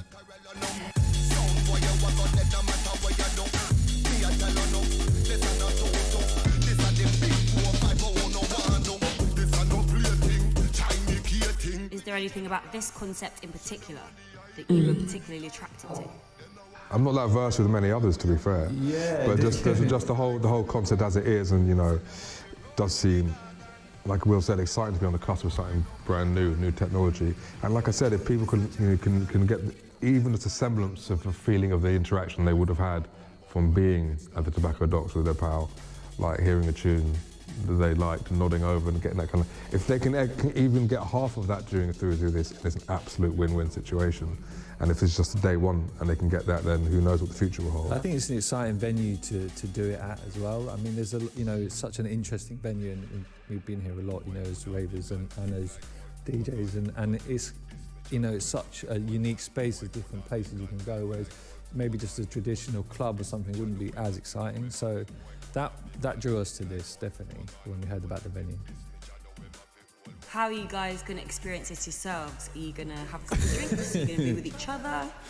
I don't know. I haven't even thought that far. I've just got to do the set first. And, I don't think we'll be with each other. Remember how to DJ, yeah. I don't know, yeah, we'll see. I have no idea yet. Sweet, well, enjoy. Thank you for having us. First gig of 2021 as well. That's it. Yeah. And thank you very much for joining us on Take Note TV. Thank you for having us. Thank you very much.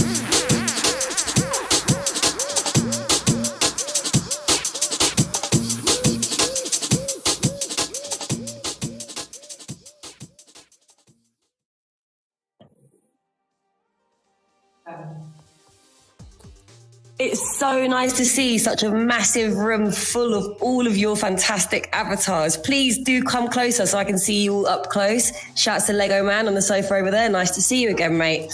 That was the incredible Chase and Status, everyone. What a pleasure it was to talk to those legends and hear about their experience working with artists in Jamaica. The hunger and the determination of artists out there is inspiring. And the Return to Jungle album they made certainly did them justice. Sounds like they're keen to get back on the road and use dance floors as a testing ground for new music, because that's what artists do. They make music for people to dance to. But in the meantime, head over to their Return to Jungle stage tonight as they take over the Great Gallery all night with an incredible lineup. Get over to the Sansar store and pick from thousands of dance moves. First though, we throw back to the full documentary they made in Jamaica in 2018 whilst making the album. Enjoy.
here in Jamaica. We are here for our Return to Jungle project. This year is 15 years of Chasing Status. So we're down at Big Yard. We've been here the last 5 days and we're working on this project called Return to Jungle.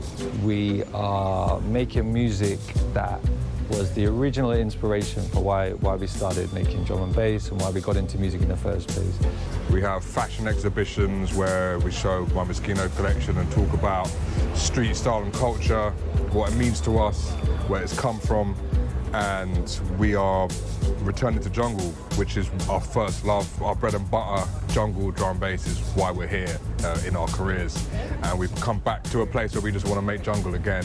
Back in the 90s, we were big jungle fans, making drum and bass jungle music, and a lot of that music was inspired by and sampled and worked with music of Jamaican heritage. And obviously, being young, we became massive fans of Jamaican music and therefore Jamaican culture as well. This time we want to make original jungle, 2018, so we've come to Jamaica to record with all of our heroes and people we've been fans of for years. Give it up, enough not serve no purpose. Delete, for enough of them are minus. Give it up, enough not serve no purpose. Delete. Rather than trying to sample old records or just listening to old records, let's come to the source, let's come to Jamaica where the original inspiration was for the music that we make today. And let's try and work with some of the new names, some of the big names, some of the original old school names, and just spend some time here, just soaking up the vibes, soaking up the culture, and getting inspired to make some wicked music. Party jar if me choose me, I'm 3 bite, half white, green light, armor the real night. Suspicion pan the count, the play no feel right. I know where you feel like, smoke if me feel like. Dancehall music from the 80s, late 80s, early 90s is something that's massive to us, and that's one of the sounds that we was working with and stuff like that. There's other stuff that are a bit more musical and a bit more lean to more like roots conscious music.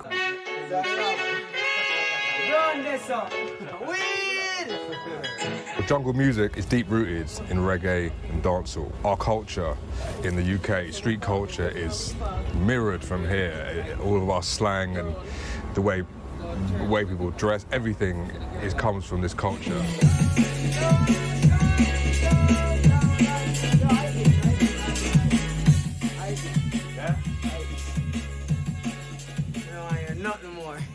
What we wanted to do was come here and make original dancehall, reggae, and then sample our own music like we would have done had we have found these samples elsewhere, and therefore try and make jungle in the authentic way we would have done, but with our own original music. In a iniquity we no play them they roll. Best you show respect like how your granny grow, yo.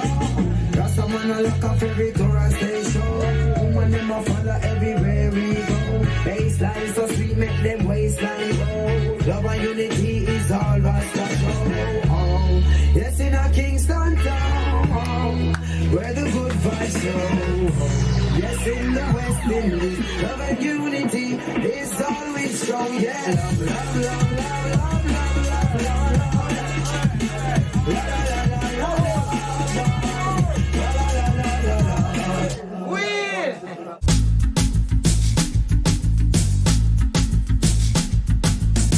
The reason why we chose Big Yard Studios is because that came from the boss, Shawnee B. Shawnee B's our link to Jamaica, so when Shawnee said Big Yard, we said Big Yard. My relationship with Chasing Status, Will and Saul, if I'll be honest with you, I didn't even know them properly until about 2 months ago. I knew of them as producers, but what it was 15 years ago, when they released a song called Duppy Man, that sampled Caper, they contacted me on One Extra because they wanted help to get Super Cat, Shabba Ranks, because they flipped this dancehall song into a drum and bass jungle sound. I play everything, even though I play a dancehall, but from the 90s, early 90s, I am an original junglist. I used to rave jungle raves, so I understood the music that they was doing. So when they contacted me, I was like, that's a bit far-fetched, Super Cat, Shabba Ranks, and it was left at that. 15 years on, they're doing this album, Return to Jungle, that is celebrating them as producers. And they hooked me back up, and they said, Shorty, can you get Super Cat and Shabba? I was like, nah, I can't get them, but I can get a whole heap of others. And that's why I brought them down to Jamaica looking after them, chaperoning them, making sure they're chatting to the right artists, make sure that the right artist is getting in with them. He's been showing us around the real side of where this music's really come from and the people that come from it. So it's been wicked to see that. And, you know, just being around it, the weather's been wicked, the people, it's been, just the whole thing's been one big highlight for us. And the mill weed and rum, gyal a wheel and done. Want to make the money till the G's can done. Solid as a rock, you know, say me nah run. Pop off me matic and squeeze off some under mill weed and rum. Right, listen now. We've been making some pretty crazy music while we've been out here, working with so many sick vocalists, different types of vocalists, singers, MCs, everything from dancehall to reggae to bashment sounds. Pop off me matic and squeeze off some under mill weed and rum, gyal a wheel and done. Big fat machine at the street and done. The first time I've heard any of the rhythms is when we're inside the studio as a big yard. And I'm listening to these rhythms like, damn, these are proper throwback, hardcore, dancer, 90s rhythms. And I think that a lot of the artists that have come in here, the likes of Massacre, the likes of Bugle that's in there right now, the likes of Kabaka, Dre, even like New Kids, Bling Dog, everybody was surprised that these two white guys can hold dancer like that. Oh, that's so funny, them a cartoon. Well, no, see how we are teach them classroom. Them full of shit like bathroom. Them a know, them a baboon. To know that Chase and Status, which is two English brethren, two white brethren from England, can forward and link you with rhythm like this, which is authentic dancehall rhythm. It makes you say, okay, the music not really stop yourself. Even some of the rhythm now I get more wild. I like not to just ignore them, not to just listen to them one time and not pay back no attention to them because them sound like 10 rhythm in the past. Two white brethren, a record group and a rhythm like this, I show you say, okay, the thing worldwide. The thing out there, the man are still approve the music. And some people might look on it like, I mean, things change and times change, so you're going to move from one stage to another.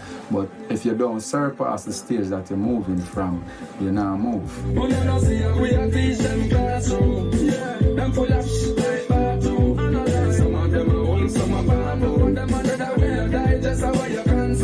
What we've tried to do more time is create original rhythms, dancehall rhythms, for artists to feel comfortable on and then perform at their best. But what's been amazing here in regards to that is you've really seen like the transformation of certain tunes from the very beginning to how they ended up.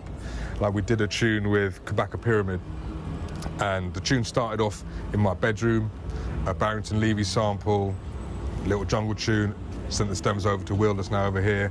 We got rid of the drums, made a different kind of rhythm track for Kabaka to write over. Then we added some different jungle bits later on. Now the track is in a completely different place, and just seeing the journey of it is nuts, man. And that's the most satisfying thing.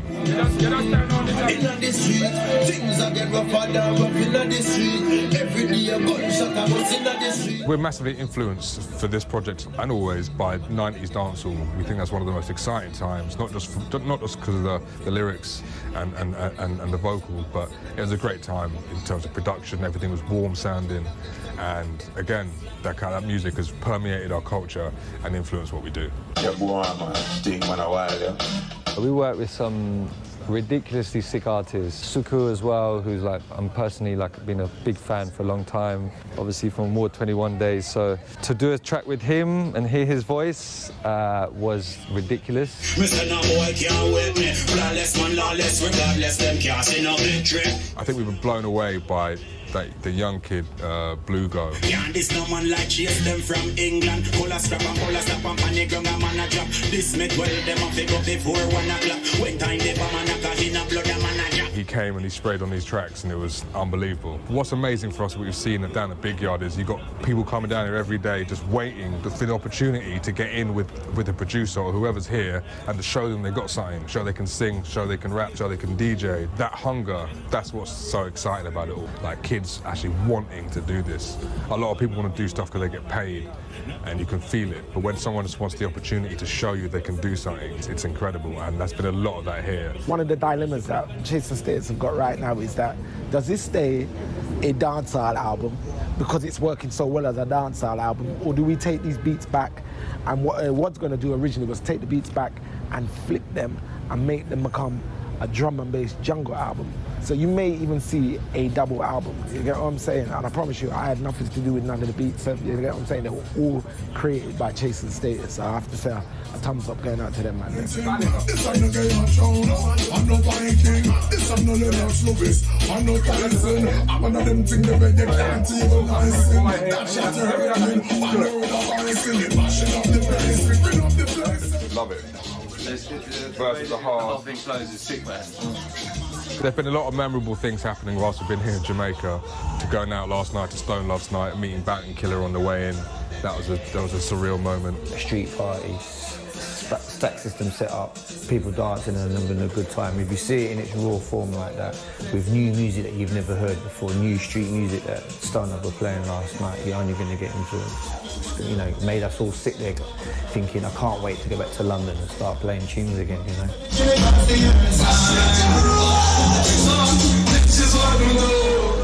I'm excited to take that music back to the UK and the rest of the world. You know, we play all around the world. And so to take the collaboration of what we do and what the artists do here, try and do something original with it, and then show that to the world, I think that the energy of this place combined with the energy of what we do is pretty crazy, and I think it'll be very special when we take it to the rest of the world.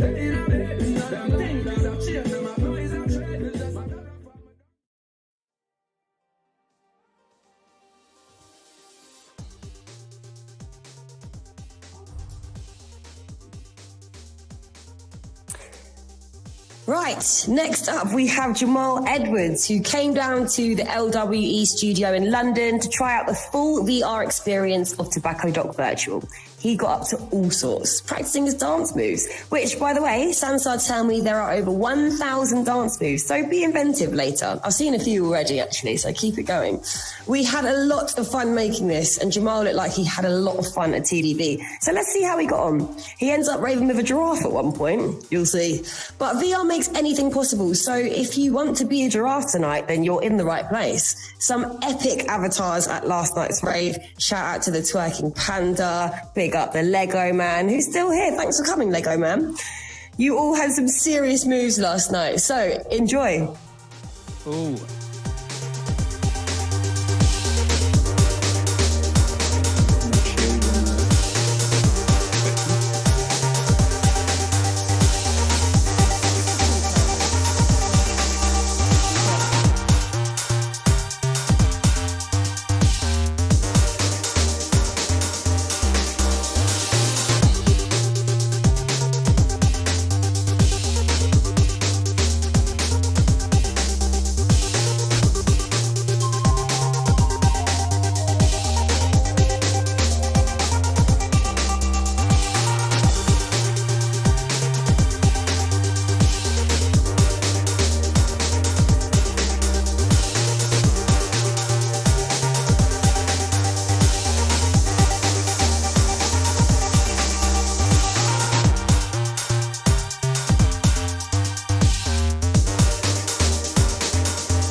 How real did it feel?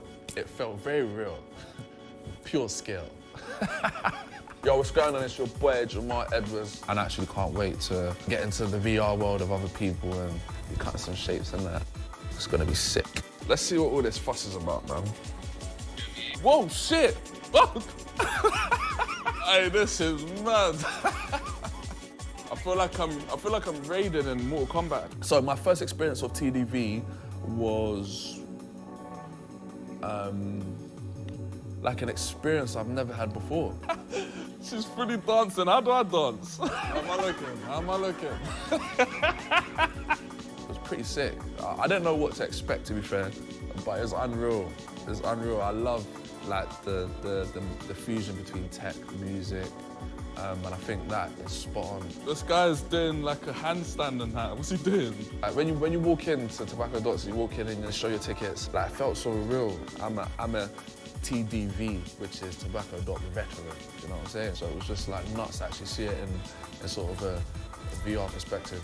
Why is this entertaining me so much? I think what you can get from a VR music event is that, I don't know, like, obviously we're in this like crazy time at the moment, so I think safety within your house, for example, but I don't know, I think it just gives you like connectivity. You might be able to see people, and I think I was with people that were in the States, do you know what I'm saying? So I might be in a rave with someone from another part of the world, and I think that is like pretty mind-blowing, to be fair. Oh, shit. Hey, watching myself is jokes. I think this is a symbiotic process, which means it is like a collaborative sort of like dimension. So I feel like gamers will come to it, music people will come to it, and it'll just be like a mesh of everything. So I think that's I don't think like one side gains more. I think it's like quite open and yeah, it's just nuts. Like, I don't know how to explain it. It's nuts. Oh, whoa, shit. It's like I just jumped out my body. I'd love to see how having an actual live event, but then you can get into the VR world as well. I love the collaboration of different worlds, and it's like merging what's real and what's not. Like that's just a whole nother level, and I feel like mixing music with tech, it just allows the game to pioneer even more and just be able to reach out and do more things as well. If I was speaking to my mates and I had to tell them what to expect from virtual reality space, I'd definitely say expect the unexpected, but it's mad. You'll be able to go into a place and bump into your mates, see people from across the world. Might even see a giraffe running past you. Man, there's a giraffe. What's going on? The world is just so customizable and like pioneering and just mind-blowing. It's just like, whoa, whoa. You know what I'm saying? It's like, whoa. Do you know what I'm saying? Like knock you off your chair, whoa. I want other people to experience it. Like, I'm very grateful to have experienced this. Do you know what I'm saying? But I want to see what other people think. Come on, TDV in the building, you know what I'm saying?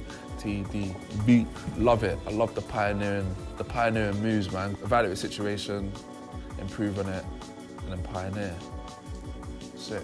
Hey, lightsaber. Vroom, vroom. Oh my God. I can't wait to start raving VR style. I'm ready. Where's the rave?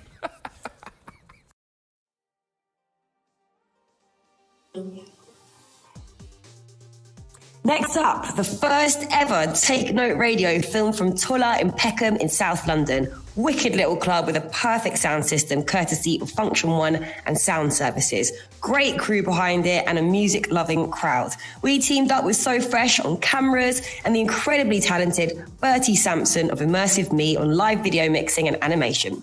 Hosting the show, we have the one and only Martha, who usually graces the airwaves at NTS and Foundation FM and is a crucial member of the Take Note family. She invited some brand new talent to introduce to you all, so keep your eyes on these girls. Athlete and DJ Mon and twin DJs Wow. Let's get warmed up for the music stages opening in just 1 hour. Get dancing. Thank you so much for joining us for Take Note. Tobacco Dock Virtual, you are amazing. One of the most iconic rave spaces in London turned into a mad world by Sansar and programmed with a long list of incredible DJs by LWE. Big up Beatport and Rinse FM for powering us up. And however you've chosen to experience Take Note today, we hope you've had fun and enjoy the rave. Big love.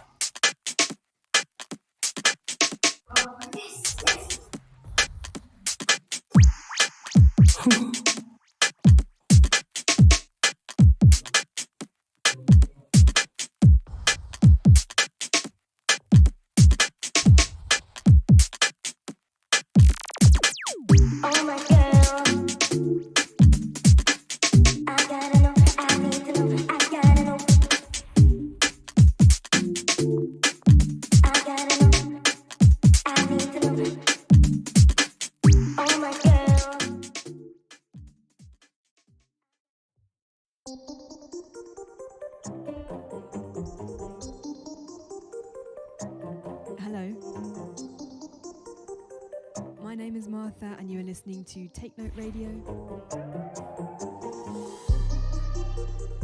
I'm a DJ and broadcaster from SC15, which is where we're coming to you from today. We are in Tola, in Peckham. And today's show is all about me sharing with you some music that I'm really into.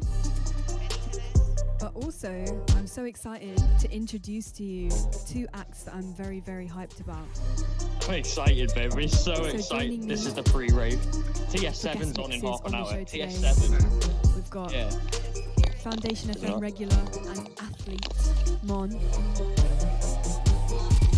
And twin DJs, wow. So stick with us for some incredible guest mixes on the way.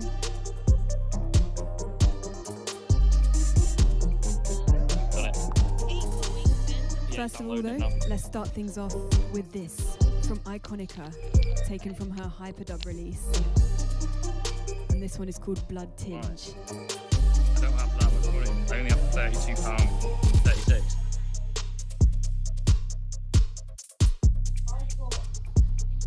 I think it's on there.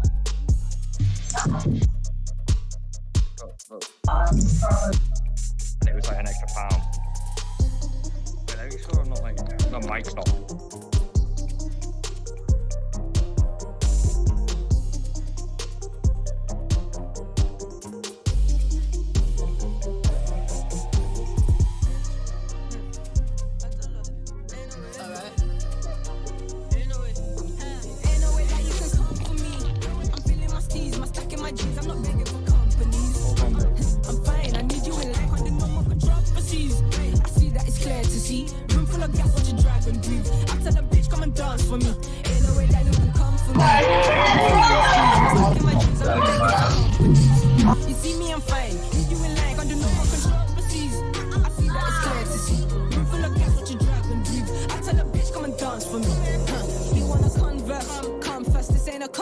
I just can't come in on a long quest till I found that keep running from death. I ain't about that, if not in my pen. It's blood, nigga, for the right checks. I don't touch triggers when I touch hell. It got cold shivers while this monk clear. Clear their vision, they panicking after I brand it. I need a mansion to fit in the right chest. You see I'm radical, ripped out the packet. Been intolerable, move with a hatchet. I don't know who you think you are attacking. Bitch, I've been blasted, was born in the madness. Did a 360 all around the manor. Landing on you suckers, label me the right. No way that you can come for me. I'm feeling my steez, my stack in my jeans. I'm not begging for companies. I'm fine, I need you in life, under no more controversies. I see that it's clear to see. Room full of gas, watch a dragon breathe. I tell a bitch, come and dance for me. Ain't no way that you can come for me. I'm feeling my steez, my stack in my jeans. I'm not begging for companies. You see me, I'm fine. Need you in life, under no more controversies. I see that it's clear to see. Room full of gas, watch a dragon breathe. I tell a bitch, come and dance for me.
You just heard music from Iconica.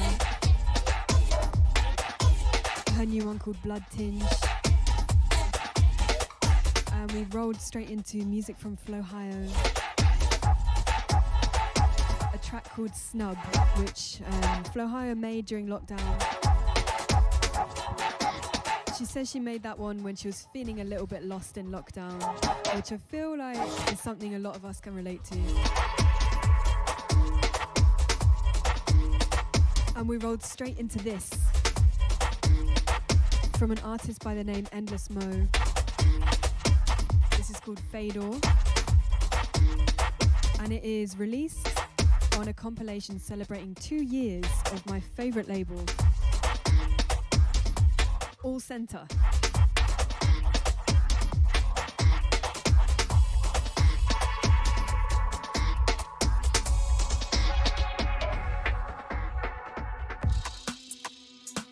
And from All Center to its sister label, Off Center.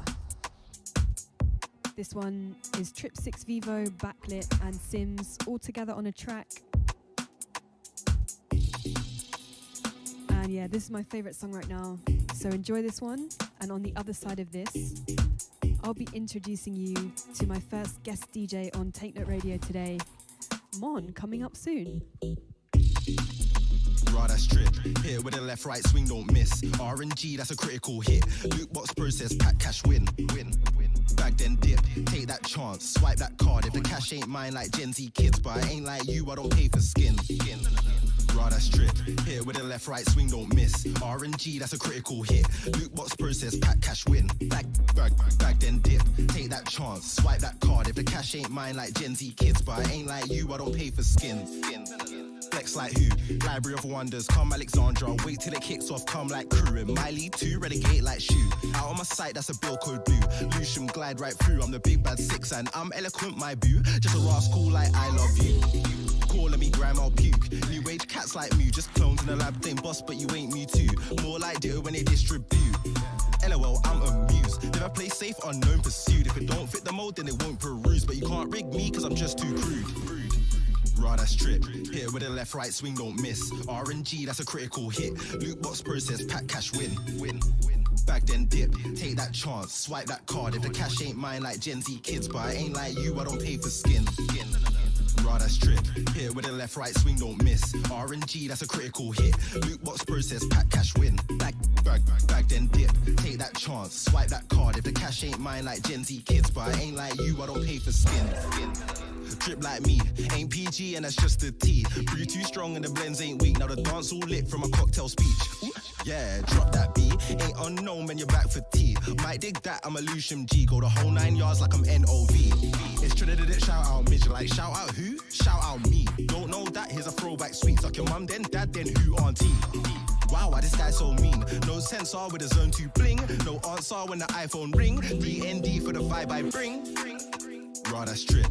Here with a left, right swing, don't miss. RNG, that's a critical hit. Loot box process, pack cash, win. Bag then dip, take that chance, swipe that card. If the cash ain't mine like Gen Z kids, but I ain't like you, I don't pay for skin. Raw, that's trip. Here with a left, right swing, don't miss. RNG, that's a critical hit. Loot box process, pack cash, win. Bag then dip, take that chance, swipe that card. If the cash ain't mine like Gen Z kids, but I ain't like you, I don't pay for skin.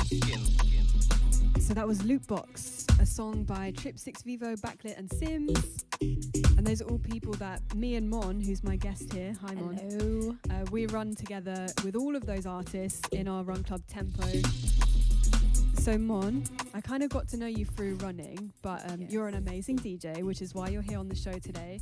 What made you want to get started into DJing? I think being around everybody in our Run Club who were in the DJ scene and the producing scene, I was kind of just immersed and thrown into it and then put on the decks like, you're here, and I was like, oh gosh. But I always love music and it's helped me with running, so they kind of complement each other. Yeah, I think it makes a lot of sense. So what are your kind of aspirations with your DJing? What would you love to do? I kind of just like to play my music to people, like how I express how I'm feeling through my sounds, like in different countries, and just see a bit of the world. That's the dream.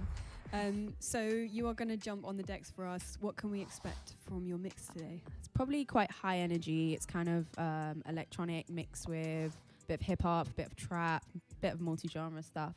Just what I'm vibing to at the moment. Wicked. Well, I'm very excited. I'm going to jump out the way, but this is Mon in the mix for Take Note Radio.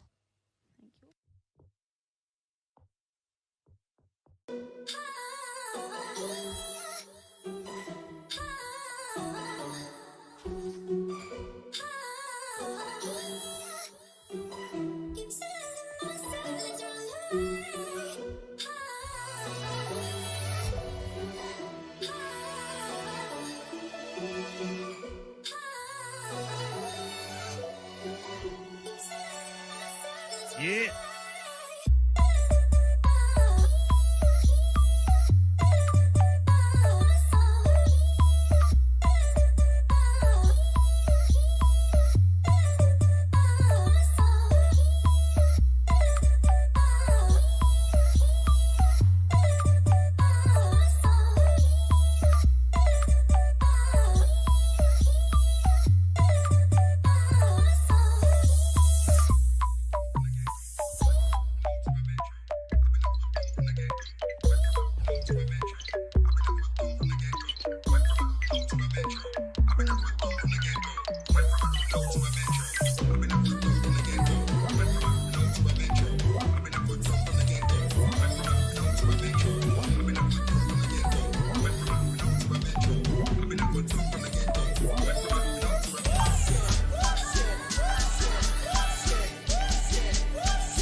my dick, all on my drip. Nigga inspired, he fuck with a bitch from the city who pretty and lit. He suck on the titty like, I want you sucking and come fuck when you give me right. I want that heady, no headaches and fire to Paris like. Gon' suck it and fuck it, they up for discussion. Just do what I say. Her nigga running her down, but don't notice she made for the streets. Just throw her away.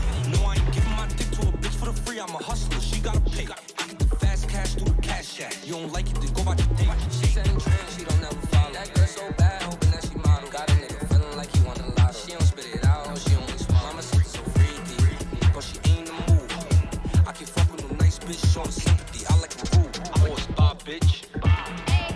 Suck my dick, all on my drip. Nigga inspired, he fuck with a bitch from the city who pretty and lit. He suck on the titty like, I want you sucking and come fuck when you give me right. The headache, no headache,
Out your heart, you're pulling yourself apart.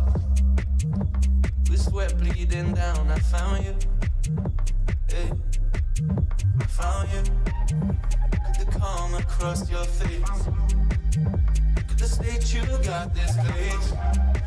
I was outside my mind, but I found you.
from more than broken homes. And bro too tapped, he said he can hear Satan in his dome.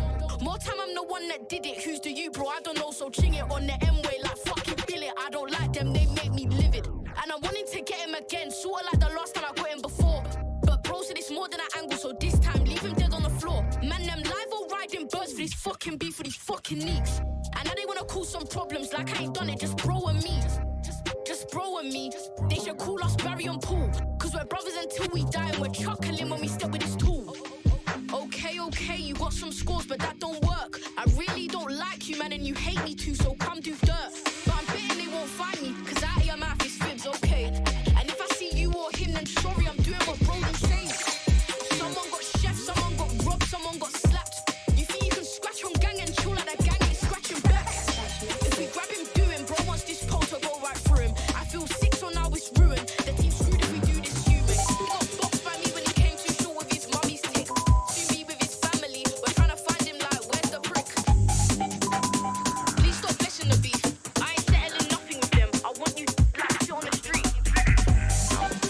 X's are non-spons, broke, tramp, bitch. And Gucci's lost, smoking dots, talking shit. Yuck, these are the orders you live by. The banter of it comes so rich. I still make man do toes on 10 lines, talking sliders.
trips, can't surf on the sofa.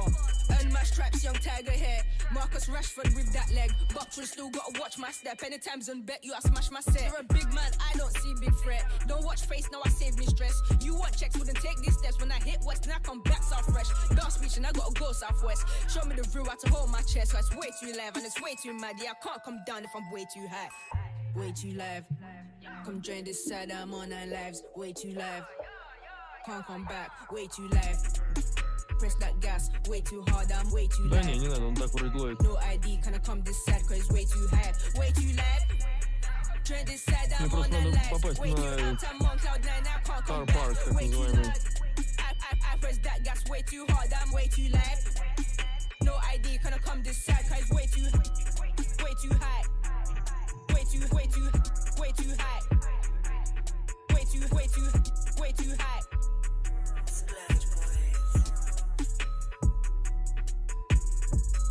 Big thanks to Mon for that mix.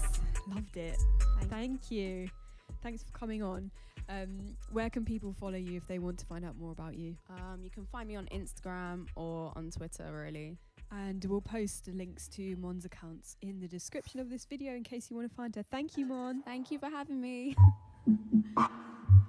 All right, I'm going to play a song and then I'll introduce you to my next guest. So this is Sylvia Castell on Take Note Radio.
This one's Sylvia Castell.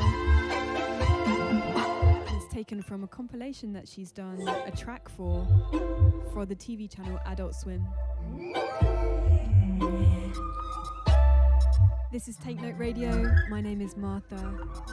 Thank you for tuning in. So next up, I'm going to introduce you to my guests, Wow Twins. Becca and Naomi are here. Hi. Hi, thanks for having us. Thank you so much for joining me. So you guys have been DJing, what, a year and a bit? Yeah, like a year and a half now. Okay. And what is your kind of vision? I mean, people are going to see your set in a second. It's like super high energy. I'm really excited for everyone to see it because you include a lot of women in your sets and it's just really high energy. What's your vision? Like, who would you love to open up for? I think for both of us, like Baby Mother would be our dream. She's like a really amazing rapper from Tennessee.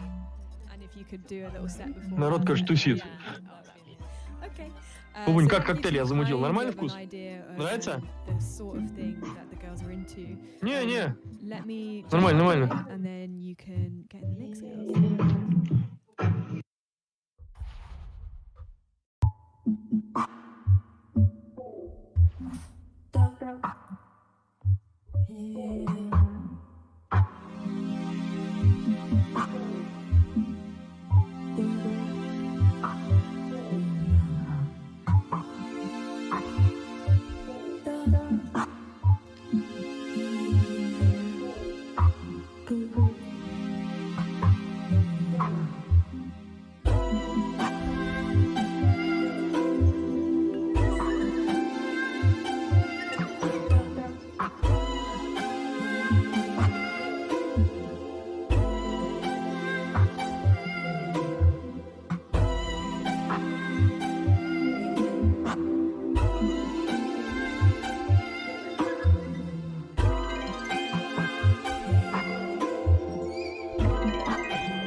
guys. Does anybody know when will the party start?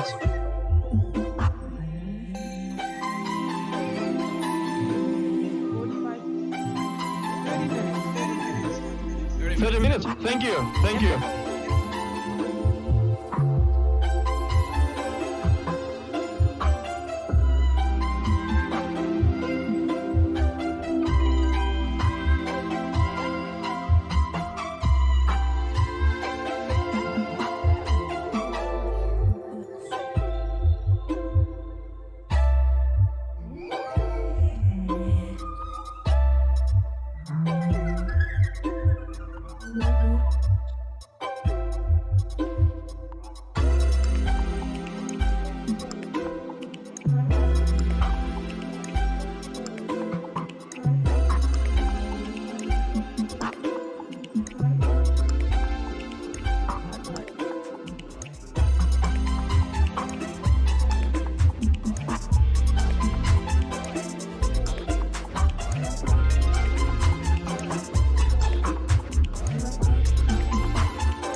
guys, when will the party start?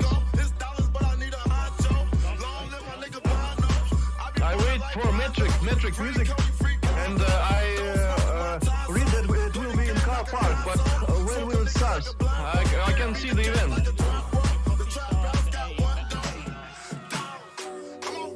The big party starts in about 45 minutes. How long should we wait? There's a pre-party right now here and another pre-party in another area, but the main LWE event is about 45 minutes away. Guys, when will it start? You need to turn down the mic, the speakers in your back, so it's not going through your mic, so you can also hear us. When will Metric start playing?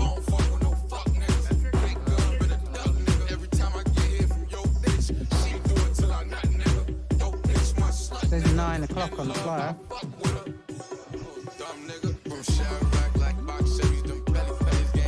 Nice avatar.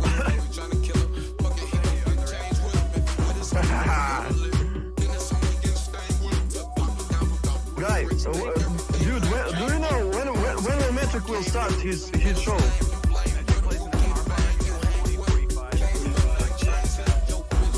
1 hour 40 minutes. In 20 minutes? 1 hour 40, bro.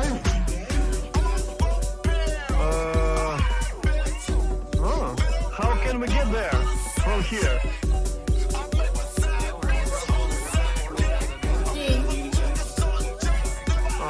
Okay, so when the main event will start, we can visit this room.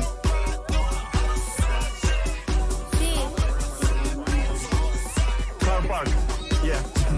Hi.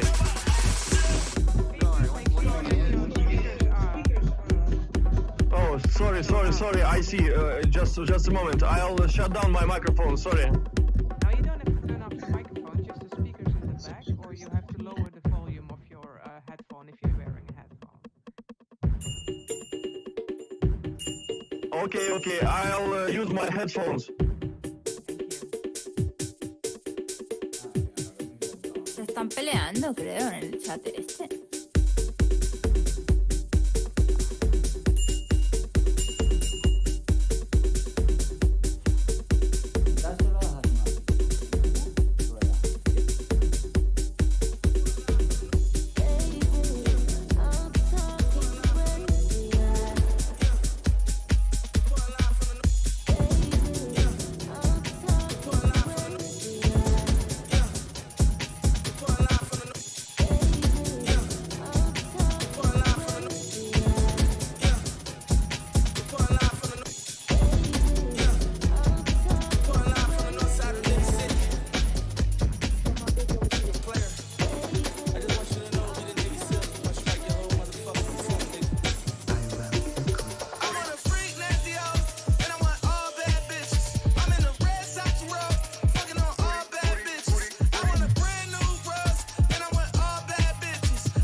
jealous, either way it's love. Big old booty, hit this triple moon, I'm like a man above. You can't get over me, this pussy sticky, grip it like a glove. You not hard enough to bang on me, lil' baby, I'm a thug. I don't fuck with liars, fuck with cheaters, I don't fuck with scrubs. Scrub a nigga dick off with a Brillo, we'll push come to shove. Mother, she so nice, but she so nasty, she don't play no games. She don't meet with her, I bet she cheat on you with me, I bet she not gon' wanna leave. Rob a nigga, wipe him clean, roll up on them like a bean. Hold auditions, cause a scene. Who the fuck gave you permission? How dare you betray the queen? Now it's out for niggas, heads out for this bitch, out for this bread, out for the top, back to the block. Back in my face like he must have forgot. I'm getting money, bitch, look at my knot, got a kick in his dough, aim at his cock. Fuck his bitch, break his heart. Fuck his bitch, break his heart. Fuck his bitch, break his heart. Fuck his bitch, yeah, break his heart. Fuck his bitch, break his heart. Fuck his bitch, break his heart. Fuck his bitch, break his heart. Fuck his bitch, yeah, break his heart. Fuck his bitch, break his heart. Fuck his bitch, break his heart. Fuck his bitch, break his heart. Fuck his bitch, yeah, break his heart. Fuck his bitch, break his heart. Fuck his bitch, break his heart. Fuck his bitch, break his heart. Fuck his bitch, yeah, break his heart. Yeah, he thought he was hot cause these basic bitches was on them. They don't want them, they just wanna say they got a piece of me. You don't get it, I'm the business, you the motherfucking employee. You go back to obsolete if I offer these bitches me. Yeah, I know you thought you had it on you, they don't even know you. I'm the realest bitch, you a persona, I pop like Corona. I hope you always stay my sunshine.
Watch me touch the ground. He say he wanna see me touch the ground. Touch the ground. Touch the. Watch me touch the ground. He say he wanna see me touch the ground with it. Is he with the shits or not, nigga? Watch me touch the ground. He say he wanna ground. He say he wanna ground. He say he wanna ground. Watch me touch the ground. He wanna see me touch the ground. Touch the ground. Touch the ground with it. Kicking by the.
Bitch.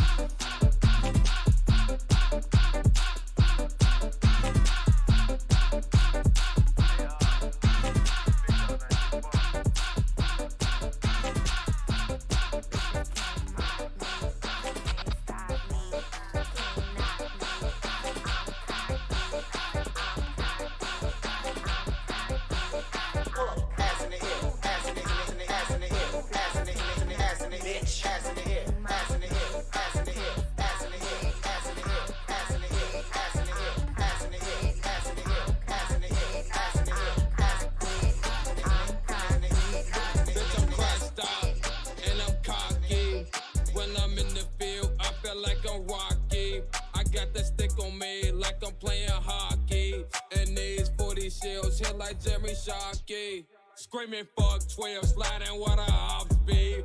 I keep the jakes on the chase, they can't stop me.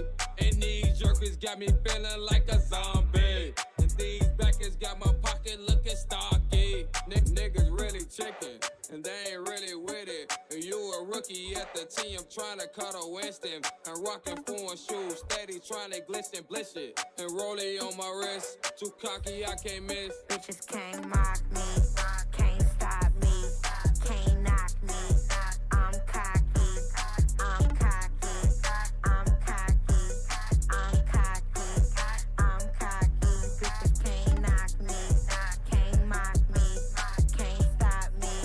I'm cocky, I'm cocky, I'm cocky, I'm cocky, I'm cocky, I'm cocky. Yo, bitch sloppy.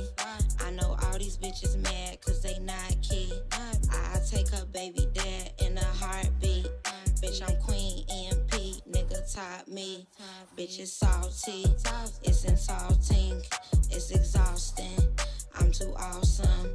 If I'm with that motherfucker, then I boss him. My touch gon' sauce him. Get good, then toss him. Bitch, I know I'm cocky, I'm conceited. Bitch, dumb, get deleted. I'm queen and I'm key, so you know I'm undefeated. Any bitch playing crazy, get sat down, she get seated. Yo.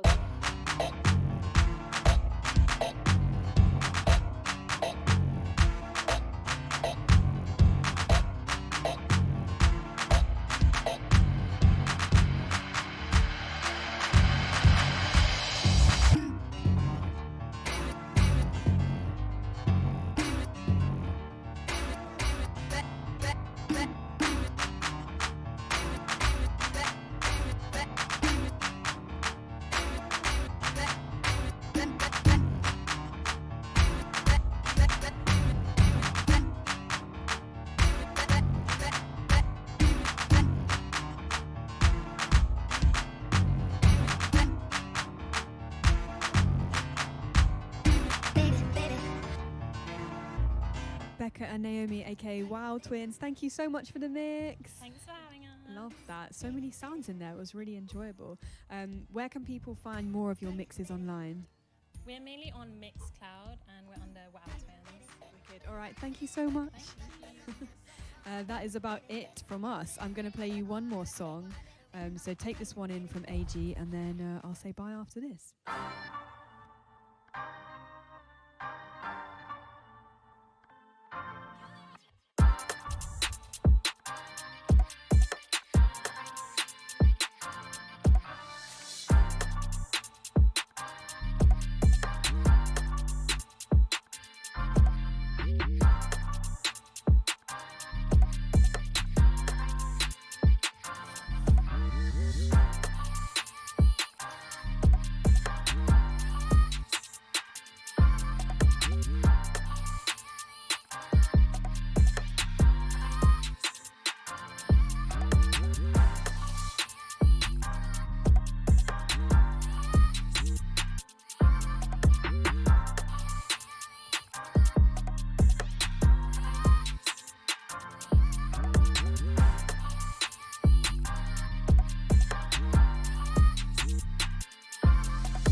So this one comes from the wonderful AG.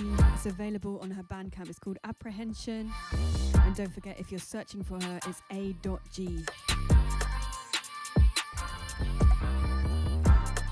You've been listening and watching Take Note Radio. Thank you so much for joining us. Thanks to my guests, Mon and the Wow Twins. Make sure you go follow them. Keep an eye on their DJ careers. Thanks to our wonderful crew today for making the show happen. Thanks to Tola for having us. And Take Note will be back at Tola soon. So keep an eye on our socials. And we'll catch you next time.